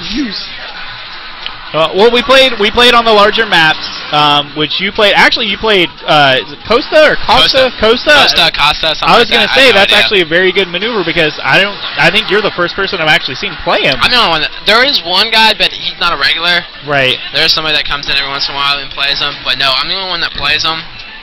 And the only reason I love playing him, and I actually tried doing it to you, but the position was all wrong. When you do it super really slow, it just goes up and down, and what they do is they'll stand at the edge and just wait for it. And then either 2 things will possibly happen, and a lot of people don't know this, is either they'll miss it because it'll just go straight up, right, or they'll actually get knocked back into the net. It's gaining momentum. It's not even that. Even though the super is still very, very slow, it actually still has the same amount of force. As if you threw it as fast, it's the same amount of force if you throw it slow. I don't know why the mechanic of the game was like that, but I tested that a few times where I was just standing there and I was just like, okay, throw. And I was standing right here, and Mina was just like, bam, all the way at the end. And I was like, what's going on? I've seen those weird where they're like, oh! Yeah. It's like they get slided all the way back. They get slided all the way back, and I was like, this is different. You got a game over. Alright. So now, I think Jess is trying to find somebody for the next match. I have 4 matches before I can play my next one. Oh, really? I have a while. Girl fight. Girl fight! The only 2 girls that entered. Oh, wow. We got losers. Here we go. All right. The moment you all have been waiting for. We have 2 ladies about to do battle. Day, and I don't know the other person. Day and Victoria, whose last name is Candy. Candy. That is a cool last name. So it's weird when you're over at our house for Thanksgiving and you say, I like candy. And everybody's like, whoa. Well, my question is, why would you say you like candy on Thanksgiving? If you don't have candy on Halloween Thanksgiving? Or something? I guess Halloween, yeah. We want candy. We want candy. The village people are out again. Like, Halloween is totally not the choice. Thanksgiving, kids, it's all about candy. I'm in a full name, Victoria Candy. Day, you got Day, 3 letters, and then you got the full name. Victoria Candy. So, is this the actual match, or? I guess we are. I guess they went ahead and they jumped right into I don't know. We're playing on beach. All right, sounds we're good. Day is playing Mita. Day always plays Mita, so let's see. What a curve that was. I love seeing those. We're talking about the Windjammers, right? Not the ladies. Be quiet. Yes. Oh, Day holds it. She's trying to psych him out. Oh. Victoria gets her super off. Going with BU is weird. You can either go up or down, and it rides on the rail. Right. So super in the game because it's like it takes so long for that super to get up there. Yeah. I mean, even if you're riding the wall and you throw it against that same wall, it's just like, oh, I can still have enough time to see it.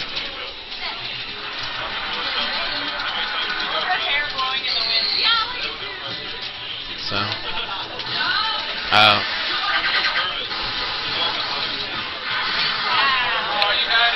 I can see that this first match they're both kind of taking it easy, Feeling it out. I think they're especially on beach because it's the smallest map in the game.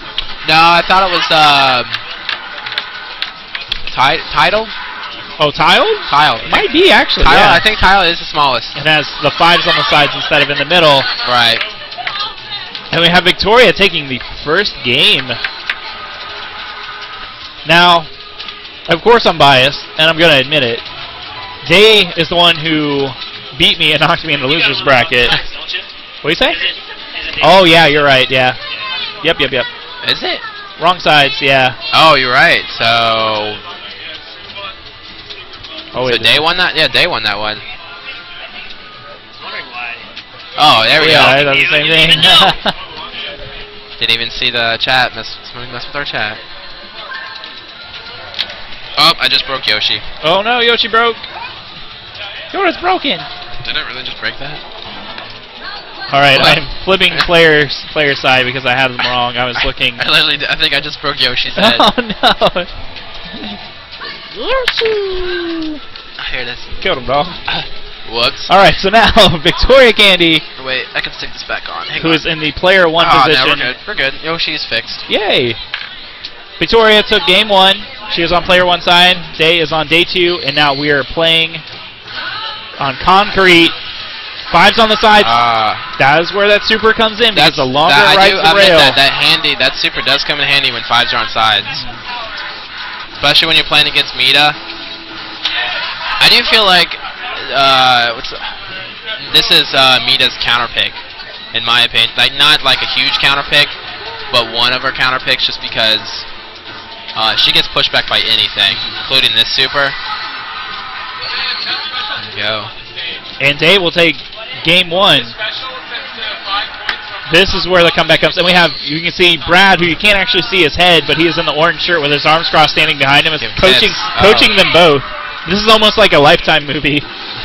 There you got the former Windjammers. Just 5s all day, even without supers. Oh, and instantly into the super, that's knockback. There it is. Wow, and so Day...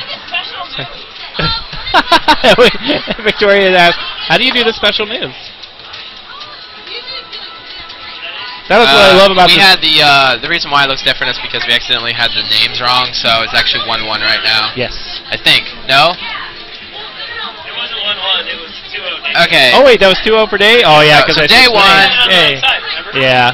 We had the wrong side, and then we didn't. Okay, so Day won that round. That is our fault. Actually, that is Mike's fault for not getting the names right. He was too worried about candy. Yeah, I was talking about the candy. Bam, that super's so good. So heavy.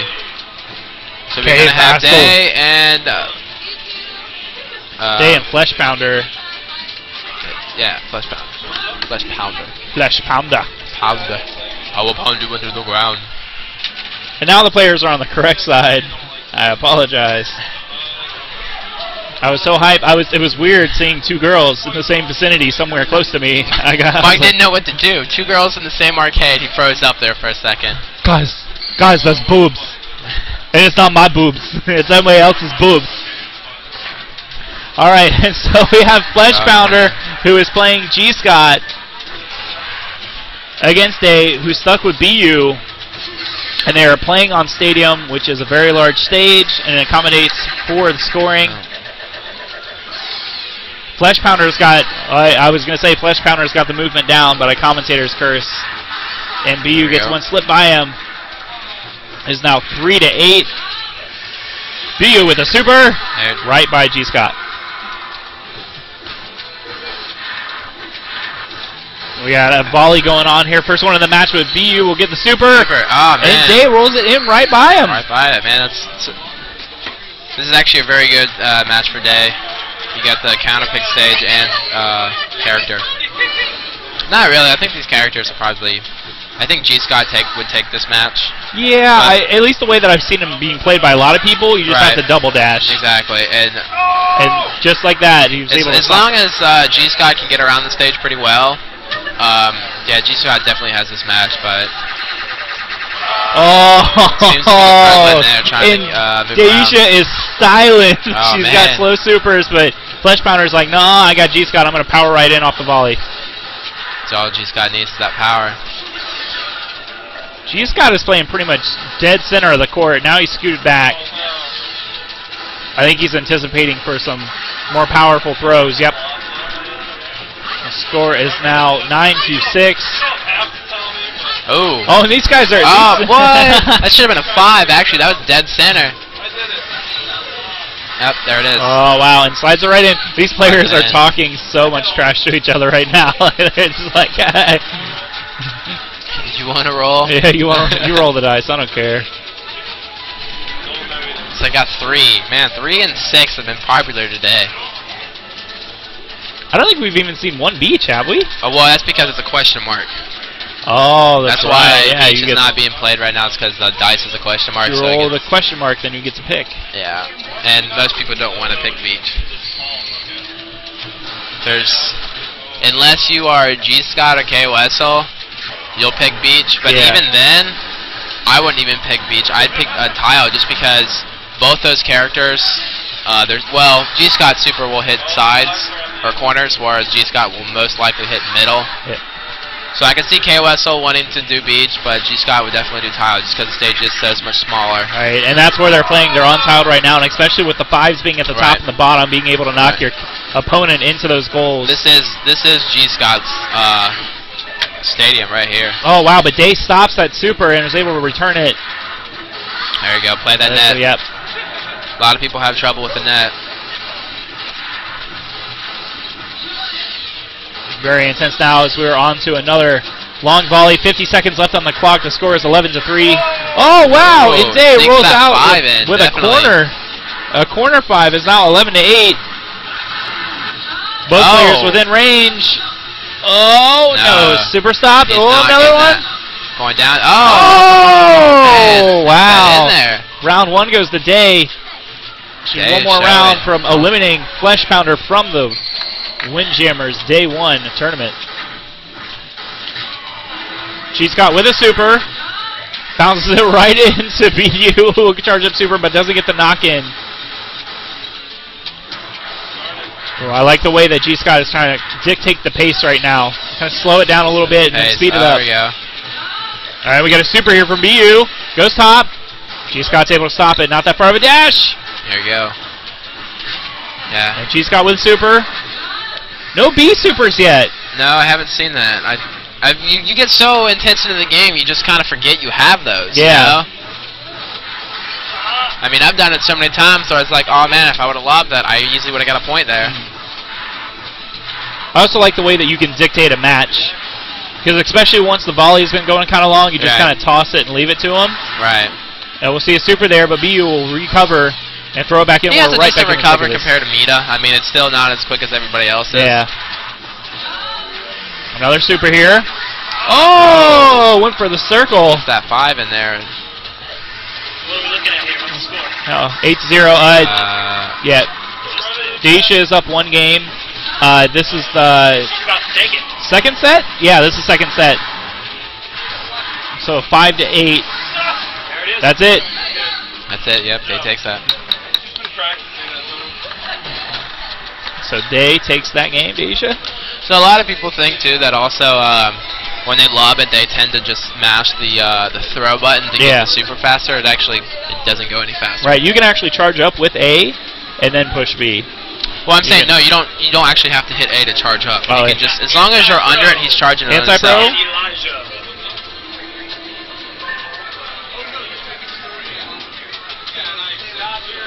Let's see which side they're sitting on. So we have anti-throw. Definitely HMS, 2 veteran players, I believe. Just a moment. Elijah, E. You're asking like the worst speller over E. Elijah. Any of our followers, Elijah, anybody know how to spell the name? Would be mighty grateful. Elijah, spell your name. E-L-I-J-A-H. E-L-I-J-A-H. Close? No, you were nowhere. E-L-I. J-A-H. That's it, isn't it? E-L-I-J-A-H. Oh, okay. Never mind. You had it. Yo! I thought it was like 2 J's or something. That's why I asked him. I was like, I've seen it with G's. I've seen it with... That's what I thought he said. I thought he said G-L-I. Oh, man. I'm actually really good friends with Anti-Pro, but I'm going to have to go with Elijah in this match because he's playing Bigagi, and he's the underdog technically right now. Oh, and I love the B-throw, but no way. Anti-Pro sneaking that in there. And Bigagi is going to rub his face into the ground because he is a loser, you bum! He's going to come back and like watch these videos. He's going to come back like, what'd you call me? What'd you call me? I was calling Bigagi a bum. Oh, man. Oh, yes! B-throw, 5s on the side, bottom left-hand corner. Anti-Pro's like, no, I can do that too, dog. Oh, man. Elijah's like, no, I'm just going to return it. I'm going to bounce it back in. Oh, no, that's disgraceful. You might as well have drop-kicked his mom in the teeth. Oh, that hurt. We got a volley here as Elijah was playing the net. In there, man. Elijah was playing the net. But straight shot. Oh, but he's got the back and forth. What are we doing? Are you guys just like moving out of the way or something? Oh! Anti-Pro takes getting that 5 in there. Anti-Pro takes the first round. Wow.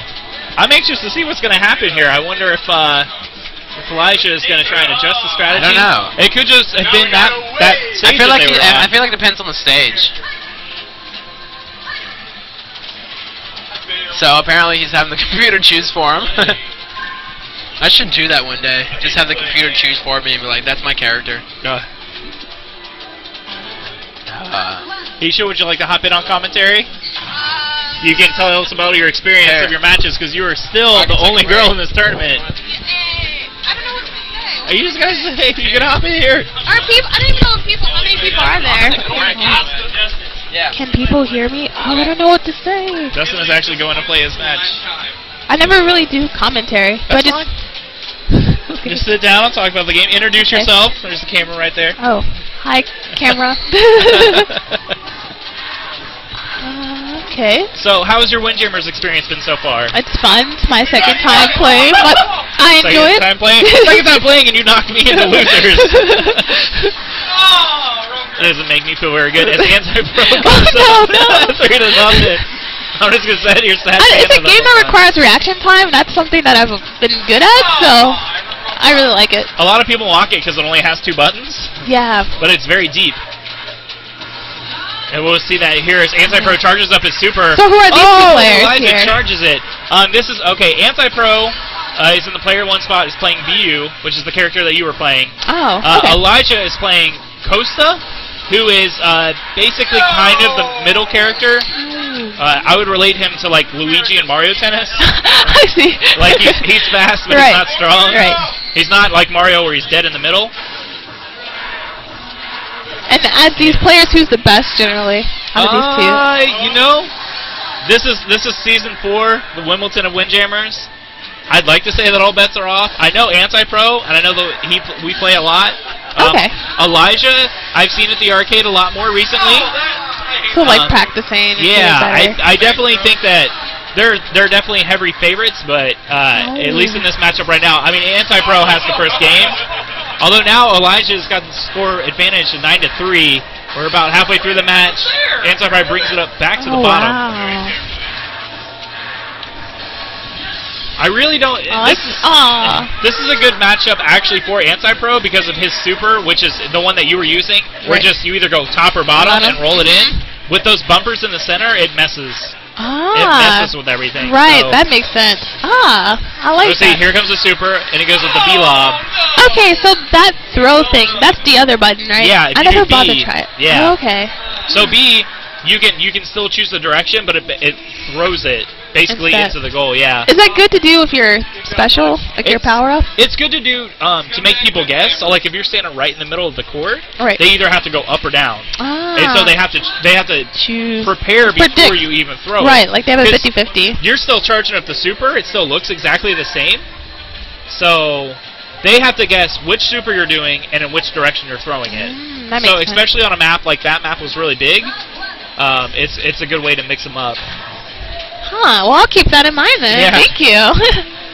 I mean, you already knocked me in the losers. I might as well give you more technique. And then I know there's a way where you can like pop it up.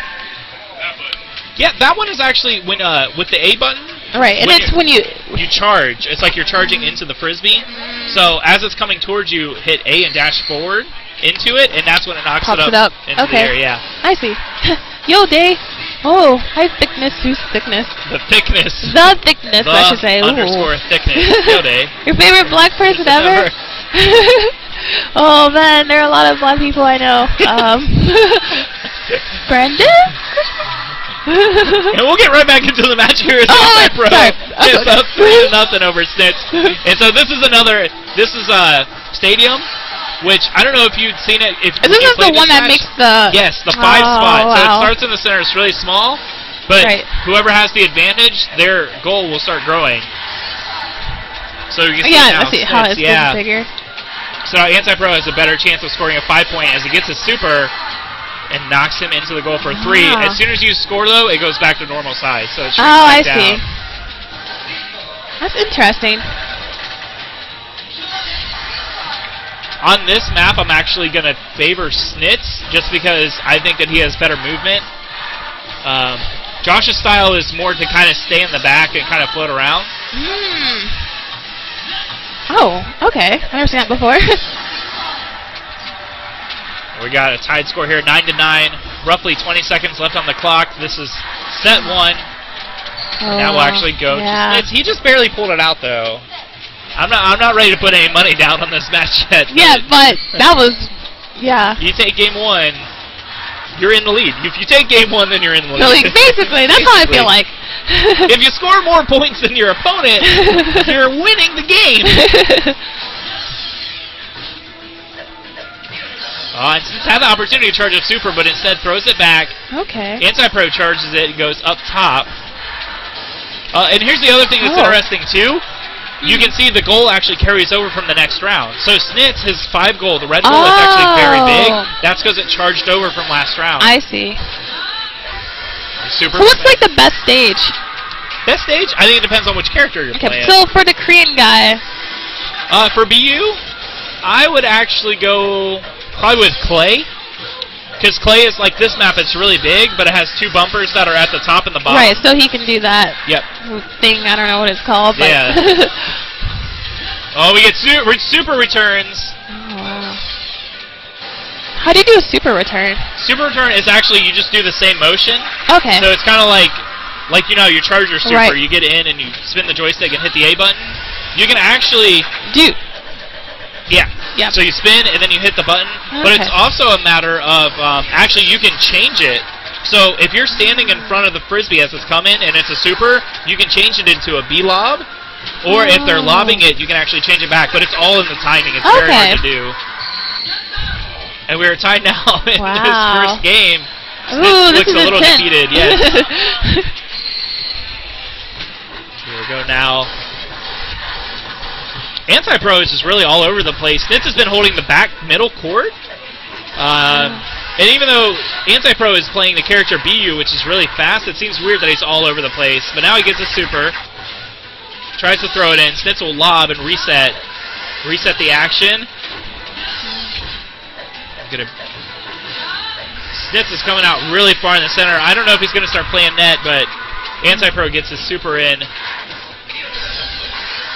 Oh, that looked like that should have been a 5. But he gets a 3-point, and the goal is reset now.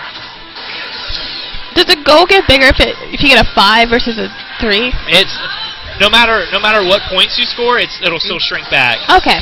So the whole point is that it's almost like X Factor. It's like the comeback. It's like, oh no, here's 5 points. No matter if you score 5 or 3, it just resets back. Got it. Oh wow, Snitz had a big advantage there, but he just kind of lost it. As Anti-Pro is working corners now, he's going up and then bottom. Top and then bottom. Oh no! That face explains it all. He double dashed with BU, ran into the wall, and then wasn't able to come out fast enough. Snitz. Oh, what? Snitz, are you serious? We got 15 seconds left. The score is 8-11. Oh, there's a timer on here. I didn't next realize one's that. going to win. Oh, wow, that was almost a knockback. Oh my gosh. Anti-Pro just keeps charging up. It's super. This is it. Snitz returns. Oh. Wow. Game 1 goes to Snitz. Wow. That is incredible. Is it common for the time to come out? I think that's the first time I've seen that. Usually no. It'll get down to about 20 seconds. Okay. And that'll be. That's kind of like the average. You're normally towards the end of the match. Right. There have been people that tried to employ techniques where they just kind of play really slow and try to run the clock out. So if they're winning like 11-3, then rather than go for the win, they'll just like. That makes sense. There you go. Yeah. And hold on to it. Which originally the arcade settings, the timer is actually set to 30 seconds. Oh. But we actually used to play that way, but we pumped it up all the way to 99 seconds, so it's a lot more. There's a lot more action because 30 I like seconds. that. That's way too fast. 30 seconds just going all over the place. We'll see a super from Anti-Pro, but Snitz will stop it. And now they're playing on lawn, which is in essence the same map they were just playing on. Yeah. But now the goals are fixed, and there's still no bumpers. I really don't like the bumper ones. Yeah, the bumper ones get really confusing. I guess you get used to it, but a lot of people, when they throw their super too, it messes with them. Yeah. Because it'll either hit the bumper and fly right in the air, or you don't know what direction it'll go. Mm-hmm. You see, Anti-Pro is playing really in the center of the court. I think that works to his advantage because now he can. He was going top then bottom. He had a pattern. As far as which angle he was throwing, so now playing in the center really plays to him. Snitz is running all over the place. Now we're already down to 30 seconds. The score is 9-5. Wow, nice. Are there tiers in this game? Like, is there like a top tier character? A lot of people say G Scott, just because. And which one is he? He is like what country? He is American. Oh, okay. He's the really big muscular the big guy. one, yeah. I know what you're talking about. And the thing is, a lot of people at first didn't like him. Just because of how slow he was, but you can actually double dash with him. So his dash is really short because he's a heavy character, but if you dash twice and get that under control, then he plays like any other character. Wow. And because he's so strong, he's prone to knocking people to the back of the goal. Okay, that makes sense. And that's another reason why we're playing random maps now. Originally, you started on Beach, and then the loser got to counterpick character and map. Well, on Beach, everybody would pick G Scott because it's a small map. You're trying to knock the other person into the goal. That makes sense. So this kind of keeps it a good variety. Yes. As you see here now, Anti-Pro is up 9-0 against Snitz in the second round. Anti-Pro, I think, is like, sup. He scored a goal, and he's like, sup. And Snitz returns as he gets a three-pointer. Oh, I think Snitz he balled him out because he was going to go for a super. He goes for B super there. Wow. Scored 9-9, 25 seconds left. Super charge up. Anti-Pro just missed it. Wow. Game 2, 1-1. Anti-Pro's like, that's okay, whatever. I don't care. I ain't scared at all. Snitz gets a super right off the bat and will convert it for 3.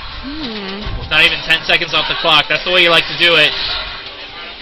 There. That is what Anti-Pro needs to do. He needs to convert with the B super, hoping to knock in Snitz into the goal. Because with BU, throwing to the top or the bottom, with as big as this map is, you have a lot of time to go in and stop it. Okay. See Snitz get back under, gets the return, he lobs it. Super charge. Anti-Pro stops and returns and gets a knockback for 3. 60 seconds left on the clock. Anti-Pro, the same exact super, same exact spot. Will he go for 3? Oh, he went for the A super. We got a decent volley going on here. So when you're in the center, it's good to do the tossing one. Yeah, because not only, a lot of times it's unpredicted, and even though they have enough time to run back and get it, it also slows the game back down. Right. So the more and more the Frisbee travels, the faster it gets. Oh, nice. Wow, and so Anti-Pro comes back. Yeah. And now we are tied 1-1. Both of these players are in the losers bracket, so they're both vying for their tournament life right now. Let's see what dice roll they get, which map they're going to go on to. Can't get any closer than that. Yeah, I know, you can't get any closer. Except for overtime and then drawing out overtime. Oh, we're going back onto tiled. Oh, Snitch changed out to Mita. I've seen a lot of people play her. That's a lot of people try and use her as the counter to G. Scott because she's so fast. Oh, wow. As long as you play fast enough up on the net, then you don't get knocked in. And her super is really good. It's that S curve. Right. Downfalls, though. Like what? It takes her very long for her... For recovery? For her super to come off. The faster people, you have to pop it into the air higher to get their super to come off. That's why you don't see me to super that often. Oh, yeah. Also, if you're using G. Scott, you throw you have a lot better chance to get hit into the net because of the power. So, that's tough. She's just so fast. That's smart. Using them 5s on the sides, using the B-lob. Now Anti-Pro has the advantage. He has a heavier character. May not see a whole lot of knock-ins. Actually, I think, I really like tiled. I really like this stage. Ugh. As Snitz will roll in with another super. These guys are relentless. They're going back and forth. Oh, yeah. It's a good match. They've really atoned to each other now that they're on a smaller stage. Yeah. Knowing the patterns the other one is throwing. Oh, and we get a super. Oh, you drew it out. Wow, that is a really fast game as Snitz has eliminated Anti-Pro. Neon Geon's coming in. Oh, Neon Geon! This is where it's going to happen. Neon Geon plays G. Scott. Will Snitz play Mita again? You don't think he will start out with her? Yeah. No, see, he picked Costa. Okay. So people counter characters and stuff, too. That's... If you pick one of the middle guys, you're good either way. Okay, so is Korea good? BU? Is Korea... Yeah, He's the worst. Oh. BU is the worst character. Oh. He has almost nothing to offer. That's the one I play. Because everybody can do the twirly super, but his regular, unique super is the worst in the game. How can you miss that? Right. Anyone can read that super. It's so slow coming out. Oh, man. So yeah, if you're going to use one of the fast characters, you may as well use Mita, because her super is just so way hard. better, right. Do you think it would be a good idea for me to change a different character, or do you think I should stay with BU? I don't think you should. There's man. Unless you want to handicap yourself, there's no reason to use him. Okay, maybe I'll try different character. character. Him the whole time, so the speed change might throw you off, because she's faster than him. Right. So if you think that's a problem, you can always try her and then switch back to BU. Right. Second round if you don't like the way she feels. I've had it before where I'll play another character and then go to Mita, and because of her dash is so much faster and longer, I'll miss. The frisbee will be right over top of me, and I dash underneath it, and it'll fall down. Oh man, I wonder if I should just stick with BU since I'm used to him then. I would say this is. Scroll down anymore? Oh no. No, that's it. Yeah, this is week 1, Wimbledon Windjammers. I think stay with them just because that's who you're used to. Okay. And then afterwards. Just practice. Yeah. Okay. Because you're still in. Yeah, that's good. Might as well stick. Anybody you're gonna play coming up will have no problem with that super, and will in fact be able to pop it back up and do something worse. Oh, so you don't think I should do the... I don't think you should, but okay. it's your game. So, do you suggest Mika or one of these characters? Probably because you're already using a fast character. Biaggi will be slower. Okay. Well, a fair amount slower. Okay, I'll try Mita and see how she goes first round then.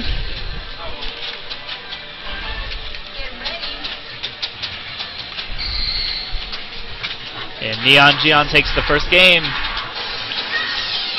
We're back on tile again.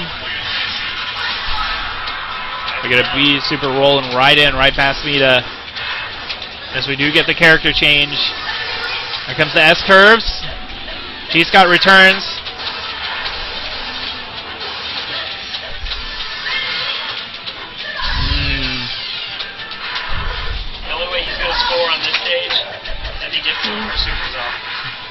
Oh, that's what I was talking about. Because, yeah, he played Costa that first round, and now he's playing Mita. He overcompensated. She's so fast that sometimes she's too fast. Yeah. I thought that was a super opportunity, but digging it off. Got a decent volley here as Neon Geo will roll in with G Scott and straight into the corner. 15-0.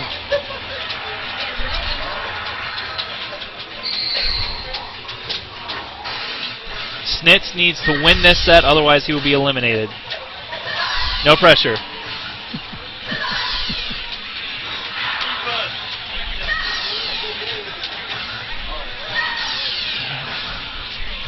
This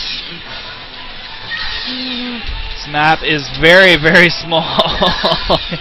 It's weird going from other matches to watching this one because, especially with G Scott, G Scott's just going to stand. Notice how he's just standing on the line in the backcourt. He's not going to move. Right. Because he's got all his power throws. It doesn't matter how far away the other opponent is. Whereas Snitz playing Mita is kind of playing on that line, but it has to charge in a little bit to compensate for the knockback. Oh, and he saves that one. Ah, wow. We get another 5 in the corner from Neon Gion. And we get a super from Neon. He went B-super. Snitz returned, but now we're back into regular volley. Oh! Wow. Bounces off the top into the bottom corner for 5. We are tied now. We're at the 30-second mark. I like how Neon Gion, he's throwing the lob to try and dictate the pace of the match, and so when he's ready for it, he'll just use his super. Oh. And he returned that super back. 15 seconds. Oh, no. Hate to see that sort of thing happen. We're now 7-5, 8 seconds left. Right. Oh, no. Oh! Wow, 2 seconds left. Neon Geo will have one. We're tied. And so what happened in that last match? Oh, wait, he still won it, though. Why? When you play a normal match and you tie, it's considered a draw, and so both players get the point. Since Neon Geo was already up 1-0, they both got 1 point, and he won because he got 2-0. Oh, man, Justin. I had it. I was just going to hold on to it and just wait for time to run out. I honestly thought about it. I was like, there are only 2 seconds left.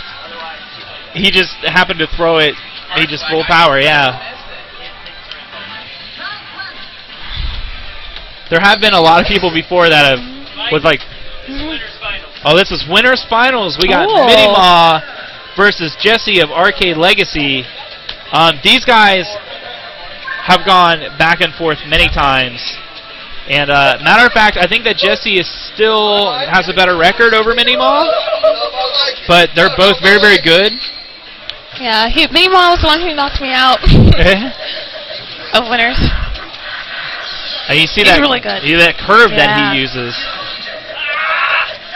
Jesse on the player 2 side is playing Magagi. That's the character I play. And like I kind of said before, I use the euphemism like in Mario Tennis, Mario, how he's right dead, power and speed, right in the center. That's Magagi. Got it. And this is though his super because it just loops. Because we're playing on concrete, let's see if he uses it. Yeah. With the bouncers in the middle of the court, it becomes unpredictable. Yeah, so that one, instead of bouncing in and bouncing to the bottom, it went up top of it. Oh, and that one got blocked. Return super. Return back by Jesse. He anticipated it. He knew it was coming. Man. And using that bumper.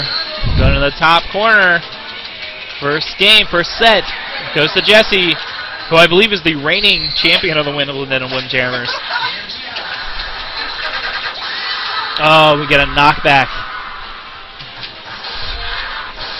Minima that first set was trying to use a lot of curves, and I don't know if that technically worked to his advantage or not. So now he's playing more traditional set where he's just working the top and then work the bottom.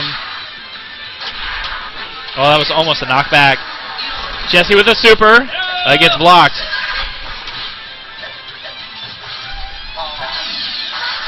Oh, we get another 5 in that corner. I think that Jesse is definitely favoring that top 5 corner. Oh, and there's a 3 with a knockback almost into that same corner. Wow. Oh, man, that was so beautiful. Good. I like it. I love it. Now 3-11. We're halfway through this set. Oh, that's bad. That's bad. As Jesse takes first.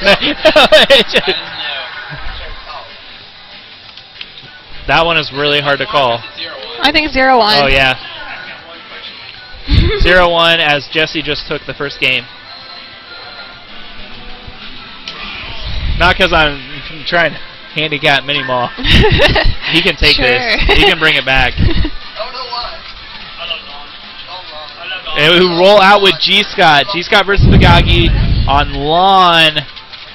This is where we're going to see those double dash skills come into play. Minimaw and Neon Geon actually play a whole lot and have always been top competitors in Windjammers. And so I know that he has the same G-Scott technique.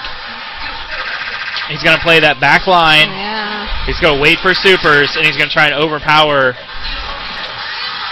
Jesse as Bagagi, but rolls into the bottom for 3.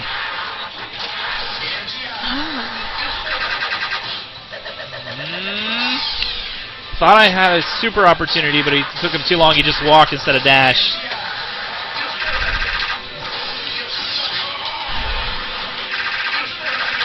Oh, we get a return super, return back. Oh my gosh. 4 return that was supers. Crazy.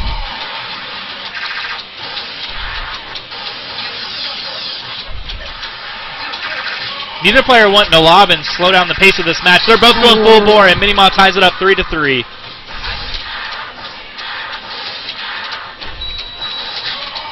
Both of these guys are playing very intense, and I really feel that if you notice Jesse's movement, he really isn't all over the court. He's really kind of staying in that mid position. Yeah. Whereas Minimaw, because he is playing G-Scott, the heavier character, and having the dash all over the place, Jesse's just trying to wear him out. We got 15 seconds left on the clock. Score is 6-3. We get a return B-lob. Jesse rolls. Oh, that was almost a knockback. 5 seconds left.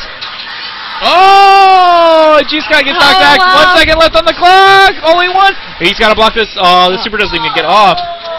So that is a draw. Both players get 1 point, where it's now 1-1. Oh, Jesse right off the bat goes bottom.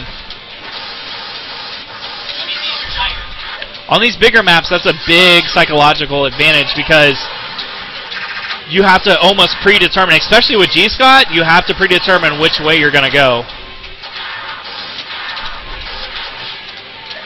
You see Jesse lobs it up, but just keeps it. Jesse's playing the net a little bit more this round. And he rolls back into that regular position. Minimaw ties it up. We're 3-3. Let's see if he gets a conversion. No. Minimaw predicted it was going up. Super block. Super return. No. Oh, it just goes in for 5. Both players were in their regular position. It was just that Minimaw he didn't move.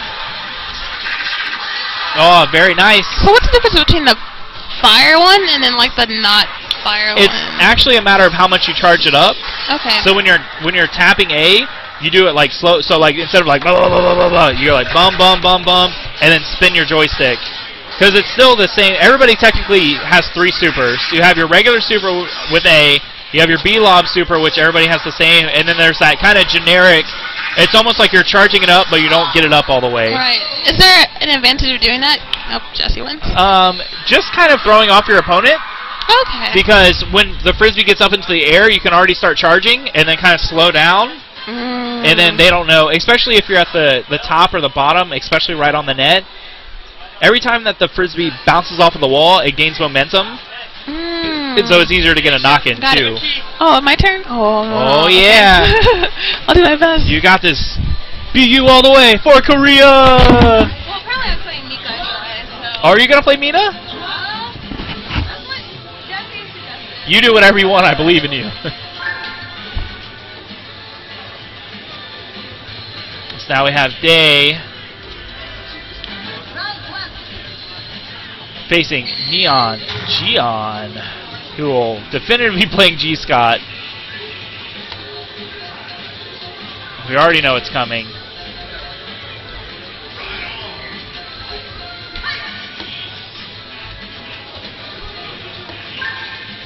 We're going on to Lon. So hopefully, and Day does switch over to Mita. So hopefully getting to sit here and watch a little bit of this action has given her a little more insight. She said this was only the second time that she had ever played Windjammers before, and she's doing a superb job as she was moving into midcourt and countering all of Neon Gion throws. Neon Gion, though, is just waiting for a super. It gets a lob up, but he's not going to be able to pull it off. Day's reactions have been good so far, and there's a lob. Another lob. Oh, and that's what we were talking about earlier. When you're switching from another character, going to Mita, she's almost too fast. And I think Neon Gion, that's what he was planning on. By lobbing it, he was forcing her to overcompensate. And we'll see a little bit of curvature come out from Day. And there's the first super. I think that would have even been a knockback, as Day had her character facing backwards. Returns the super. Oh, and right up on the net, Neon Gion with no fear will take the first set of the first game. Hope you guys are enjoying all of the Windjammers action. We are actually nearing towards the end. I don't think this is losers finals, but I think it was corners finals. We were very close to the end of this week 1 of the Wimbledon of Windjammers. Neon Gion charges the super, and once again, just Mita's superior movement. It's just you either gonna get knocked back or move out of the way. Oh, and that recovery! Oh, she gets it. Neon Gion is playing that back midcourt once again. You see him instantly return to that area because he knows that with his dashes, he can go anywhere.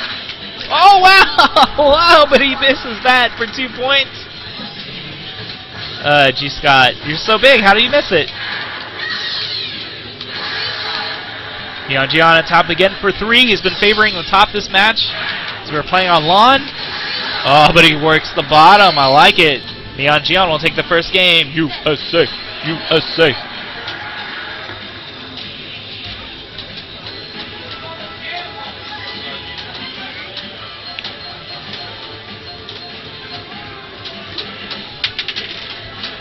We can hear the dice roll. Oh, where is Day going? Oh, she's going back to BU. We're playing on Stadium. I really don't think this is a good level for G. Scott, but Neon Gion definitely has his double dashes down and will be able to use the superior movement as he moves into the center back line. Now it'll really be a question of where will those 5 points come into play, because every time that Neon Gion scores, the goal will get bigger. As he charges up super, oh, that was very close to a 5 himself.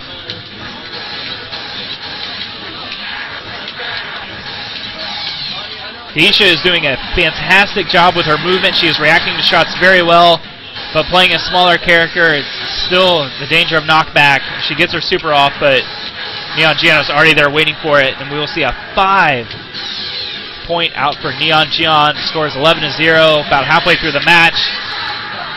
Neon Gion takes the first set of the second game, but as you can see, that red goal in the center is actually way bigger now, so Day has a good chance of scoring 5 points. We'll see if she can use that to her advantage. Neon Gion takes the first score. Oh, that angle. Neon Gion knew when to crash the net as Day was up in the top left-hand corner, and so he played bottom corner. Superior angles, that's what it's all about.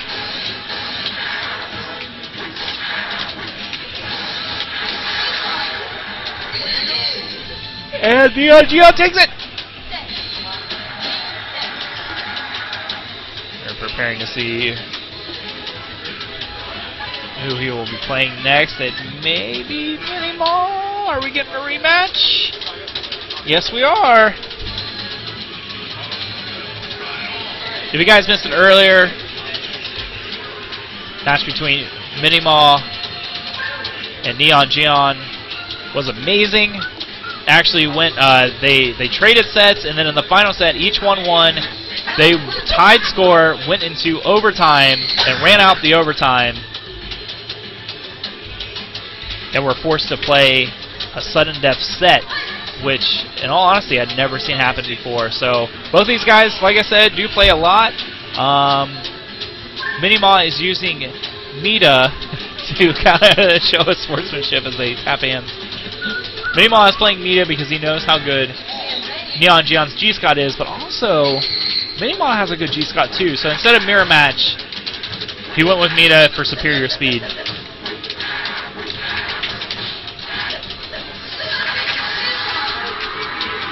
And Minimaw will take the first strike with a 3-point, forcing Neon Geon to move around the court. He's not going to be able to stay in that same position. Oh, we get a knock-in.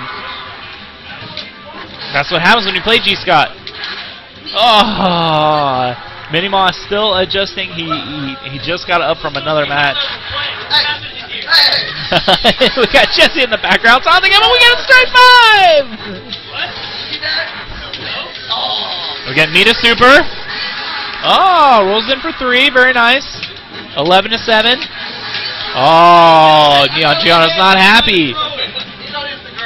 Hate to see that sort of thing happen. Now Minimaw takes set 1 of game 1. G-Scott Scooper. Minimaw knew that if he was the position he was in the court, he needed to move up, stopped it, and returned it for a full. Very smart thinking. These guys play a lot. These guys are heavy favorites every time we play Windjammers. We get Mita. We'll have a super. G-Scott stops and we'll return super. Oh, and he goes with the slower A. Oh, Mita will return. Very nice. 9-3. Minimaw with a distinct momentum is rolling through this game so far.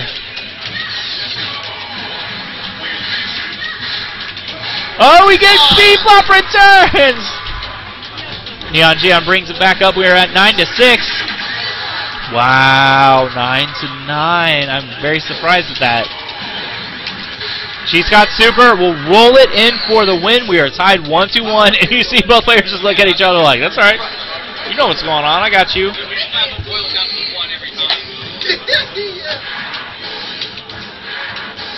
See, Minimaw is really trying to force Neon Geon out of the comfort zone, which is in that back center lot, because Neon Geon from that position can dash into any position of the court. You see him moving up and down frantically.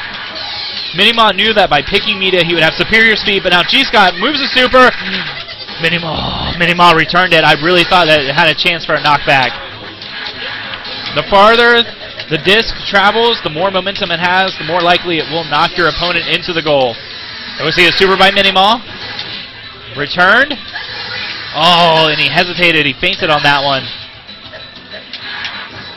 Oh, Neon Geon kind of tempted him. He's like, yeah, I see the frisbees there.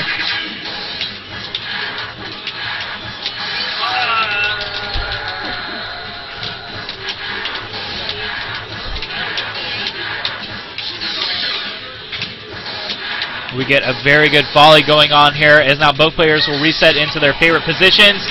Neon Geon with a super.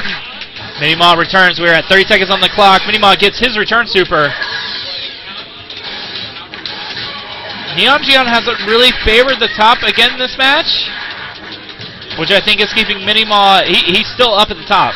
Oh, and we get a B-lob to Minimaw. He's like, are you serious? Are you serious with that lob? 10 seconds on the clock. Neon Geon's winning 8-0. 4 seconds left. I don't think it's going to happen. Oh, Neon Geon held on for a little bit. Neon Geon will take the first game. We have the dice roll. Hopefully it will not be on lawn again. Both players deciding to stick with their characters. We are on tiled. Oh, I don't like this match. I don't like this matchup. Neon Geon is going to abuse those corners. That's where the 5 points are. Instantly, right off with a super. Minimaw returns with his own. Oh, Mita get in there. And there's that 5 points. Neon Gion playing to the top corner. I really think... Another super. I really think that Minima should lob a lot this match because of how small this court is. But he will score. There's a 3-point there. Basically, you get 2 or 3 volleys, and then you give in your opponent the super. Oh, charge up super. S-curves are no-go. Neon Gion attempted to play to the bottom. Oh, return super! We're at 40 seconds left on the clock. The score is 3-5, and we got B-Lob supers now coming in. These guys are going to have to pull off all the stops. With as short as this map is, and with 5s in the corners, you're going to have to play to that advantage. 30 seconds left on the clock. This has been the longest volley we have seen so far of this matchup. Minima will bring it back 6-5. Under 20 seconds on the clock. Gets a super. Ouch. G-Scott gets knocked down. 10 seconds left. Minima with a super. Goes for the 5. And rather than holding, Minima goes with the super. Time up. Minima will take round set 1 of game 2. Oh no! Minima was distracted by his victory. Neon Gion with a super. Return super by Minima. Neon Gion is wanting to put a stamp on this game. He is wanting to assert his authority and let Minima know that he has the best G-Scott here. Oh, we get return supers. G-Scott is up and is able to return and goes to the top corner for 5. Oh. That is a total of 6 points that Neon Gion has scored by flops. All because Minima is overcompensating. We're now 1-1 here on game 2. Neon Gion is picking the first game. We're just seeing supers galore now as both of these players want to take this match. Oh, that was kind of iffy if that was a 3 or a 5. Windjammers Gods scored Neon Gion a 5 even though he's in the lead. And we get another super from G-Scott. Oh, and he rolls it in, that light A for the top. He is favoring the top. Minima is still playing center. He will score 3. Someone at home, I want you guys to cue the Kyle music as he gets a knockback in for 3. Minima is still in this game. We get a super here from Minima. And another knock-in! Double knock-in! Are you serious? We are now scored 9-10. 35 seconds left on the clock. If Neon Gion wins this game, Minima is out. And that is how it happens.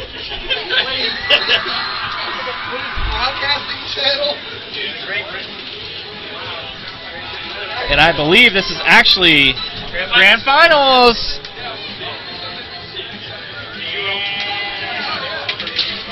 As we have Jesse from Arcade Legacy taking on Neon Gion.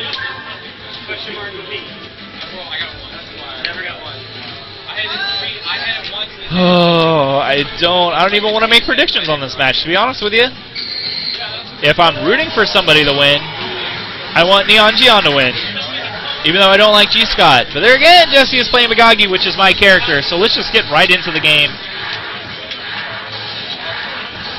As both of these guys are going relentless, and Jesse knows the strategy to beating G-Scott on tile, and he is making Neon Gion run all over the court. And we're going to return super! 5 in the bottom! I want you guys to take a moment and not look at the game. Don't look at me. Look at the guys above me. Look at this face. Look at this face. These guys are intense. You know that this is Grand Finals of Windjammers time. As Jesse, you can see the disgust. He does not like the way that Neon Gion is rolling points in behind him. G-Scott with a super, bouncing all over the place. Bagagi return. Bottom corner for 5. We are back into this game with a score of 5-8. We are at 40 seconds left on the clock. It just comes down to the next super. Jesse gets the super, rolls it in, but he wins with a weaker one. Oh, G Scott held it. Neon Gian held his super. Both of these guys are pulling out all the stops. 20 seconds left on the clock. Still the score of 5-8. Long volley. Oh, G Scott super. Where are we going? Going bottom for 5. Neon Gian will take set 1 of game 1. It's only a matter of time. That's only going to determine Jesse. He knows that he can come back from this. She's got super top for 5! Jesse is disgusted. She's got super. B-lob return. And the thing about this matchup is that even though Jesse is playing Bagagi, he's not even getting the opportunity of a knockback on Neon Gian. His G-Scott is just planted. Look at that. He didn't even move. He blocked the super, didn't even move, and had enough time to walk up and grab it.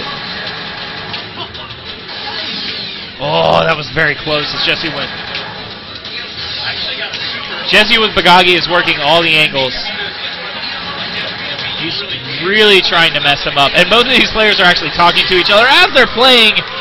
Jesse will roll in with a 3. It's now a score of 3-5 with 40 seconds left on the clock. G-Scott super goes nowhere. Oh, super return! Into super! B super! Into return super! And knocked back! Jesse takes the lead with 30 seconds left on the clock. 6-5. Set 2 of game 1 of the grand finals. All right, we got G-Scott scooper. Return for B. We go back. Neither one of these players wanting to utilize the lob and slow down the pace of this game because it's all about getting supers on this incredibly small map. And we get return supers with 4 seconds left on the clock. Jesse up by 1 point. Neon Gian has 1 chance. That's it. We're tied now 1-1. 1 set to 1 set on game 1.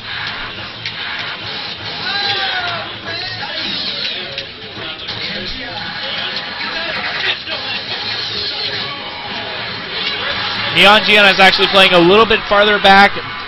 I think he was trying to use that for power as he knocks in for 5. Takes the early advantage. Again, you're playing first player to 12 points or over. Takes the set. G-Scott super. Bagagi returns. Volleys into his own super, but nowhere. What? What? What? I had never seen that before. Oh. Some kind of crazy. If your character is actually facing backwards, then they actually have to spin. They like grab the frisbee and then spin.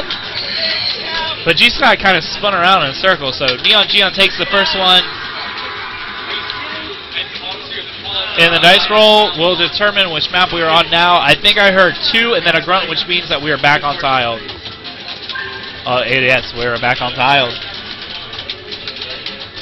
Neon Gian takes the first game. He's coming out of the loser's bracket. He was actually knocked into the loser's bracket. Bagagi super right off the bat.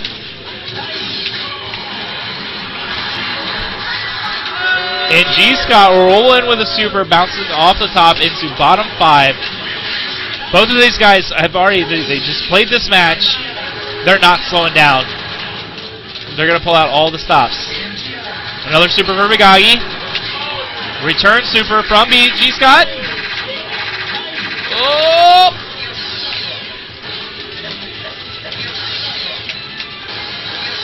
We have a very long volley here. I'm kind of anxious to see what's going to happen as G-Scott returns the super.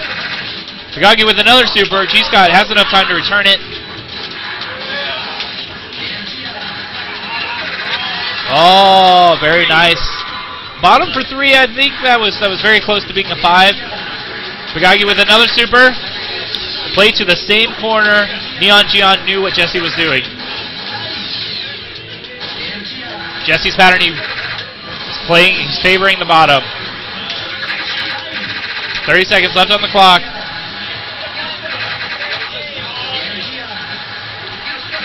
This is just a really awkward volley here, as every time that Neon Gion returns it, he plays into Jesse getting a super. He's just trying to survive right now. He's up in the score advantage. We are at 10 seconds on the clock, so he can technically time him out. We got 4 seconds left on the clock. Oh no! Jesse comes in! Last second. Wow. That's rough. That is very rough. Neon Gion, for the last 45 seconds of that set, had the score advantage by 1 point. He's trying to work with the clock, but it just didn't happen. And we get a super return, another super. We get a super back from G. Scott. B.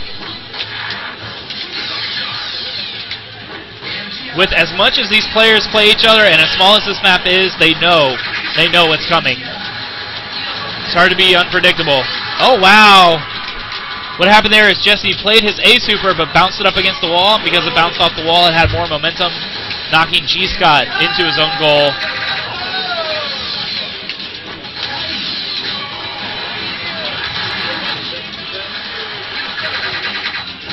Jesse, once again, playing Bigagi, is trying to make G. Scott come out of that. He's technically in a box. You can see in the back portion of his court.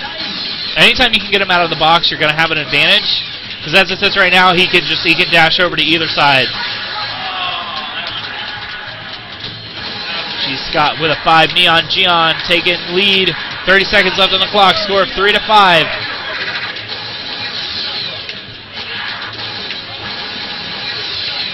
Oh, wow, that was so close. G. Scott had to spin around and turn, and as he gets a super, Bigagi with his super, 15 seconds left on the clock. Return supers, back and forth. Oh, will Neon Gion block the super, play to the clock advantage. 1 second left, blocks. Ah, very nice. We're at 1-1 on this, the second game. Neon Gion has taken the first game.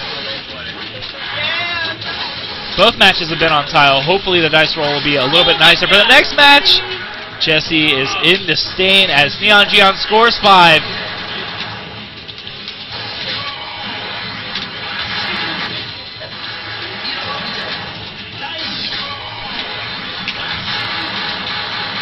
Neon Gion, wow, bunch of return supers. Neon Gion is actually attempting to play with more supers, and we have Justin returning with us.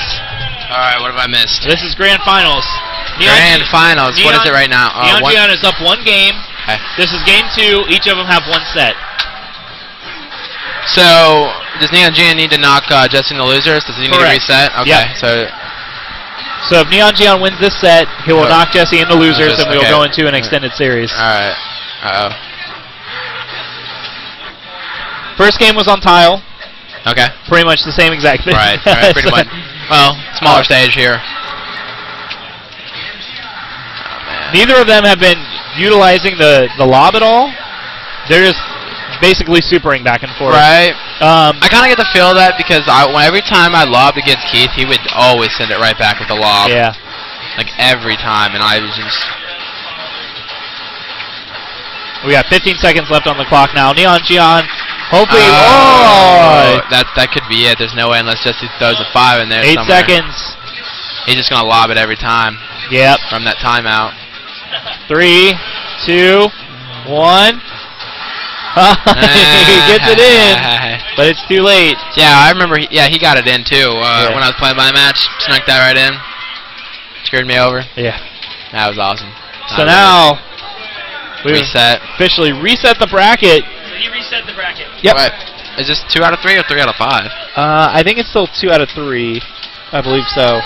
You guys are just doing 2 out of 3s? 2 out of 3, yeah. Okay. Neon Gion coming out of the losers bracket has reset the grand finals. Alright, so this is it. This is for all the... And we are not playing on tiled. Oh, man. I love those. The Gagi Supers on play are crazy because of those bumpers in the center. You're either going to throw it straight into it and it's going to deploy your super and knock it right up in the air, or it's going to circle it. And that's where the fun begins. Neon Gian maybe playing a little more conservative because it is a larger map.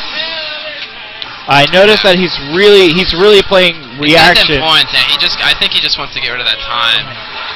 He's got a super. He'll toss it in there, but trying to avoid lobs at all possible. Oh, and he cut that angle through the bumpers, but Jesse knew it was coming. He got lucky too, because if it actually hit a bumper, I could have went anyway. Oh, I got lucky.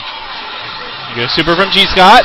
Oh, goes off the bumper. Very nice for 3. Oh, Jesse returns immediately.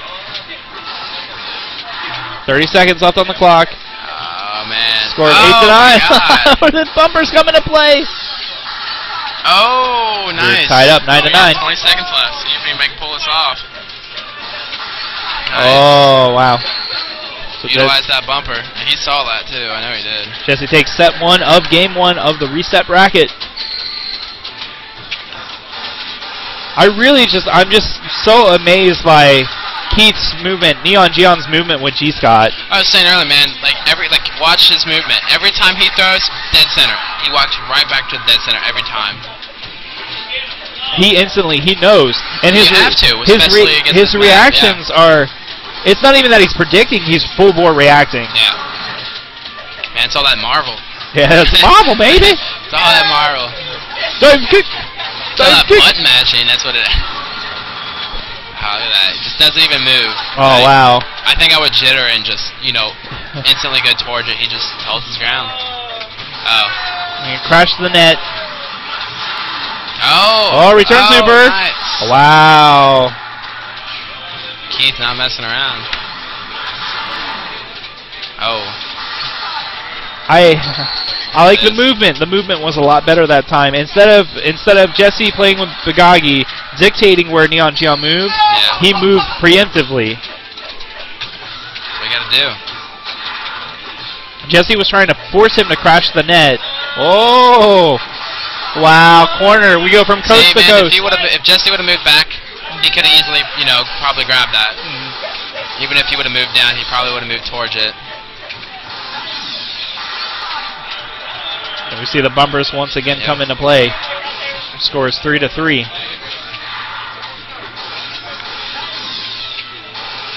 Oh man, see, there's like.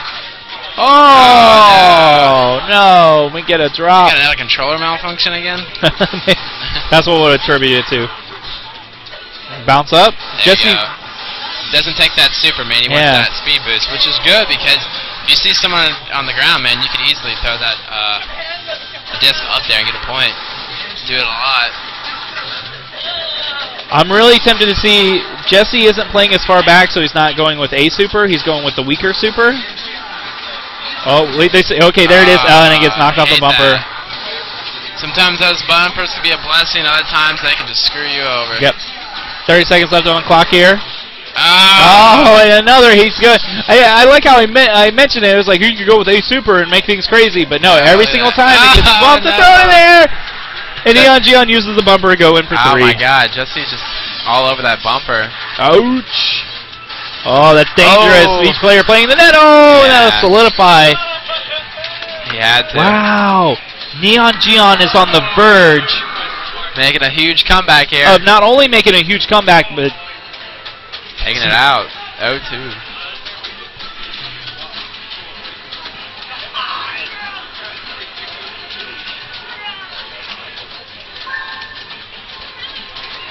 We want to thank you guys for tuning in and watching. Once again, this is the grand finals of Week 1 in the Wimbledon of Windjammers.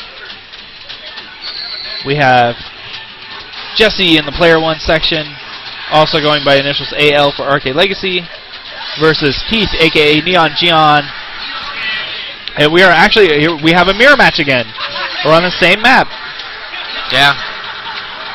On clay once again. Oh! No! That's what I'm talking about! Have you noticed, too, anytime that happens, it always hits the bottom? It always goes to the bottom. I'm going to do that next time.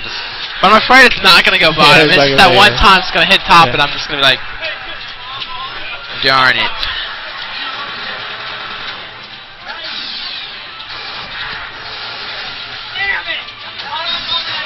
actually biting my nails now. That's how nervous I am for this matchup. Keith solidifies. Keith is one set away. Neon Gion. See if Jesse can make a comeback here. Hitting them bumpers ain't gonna do it. I want to see more A supers. Let's get crazy. Jesse will go through the bottom. Man, I want to see Jesse, like, as much as I want Jesse to win, I'd love to see an A super, like, go back into his own goal and make him lose. Oh, that'd be so bad. I've seen it in a video, but I've never actually encountered it myself. Seen that.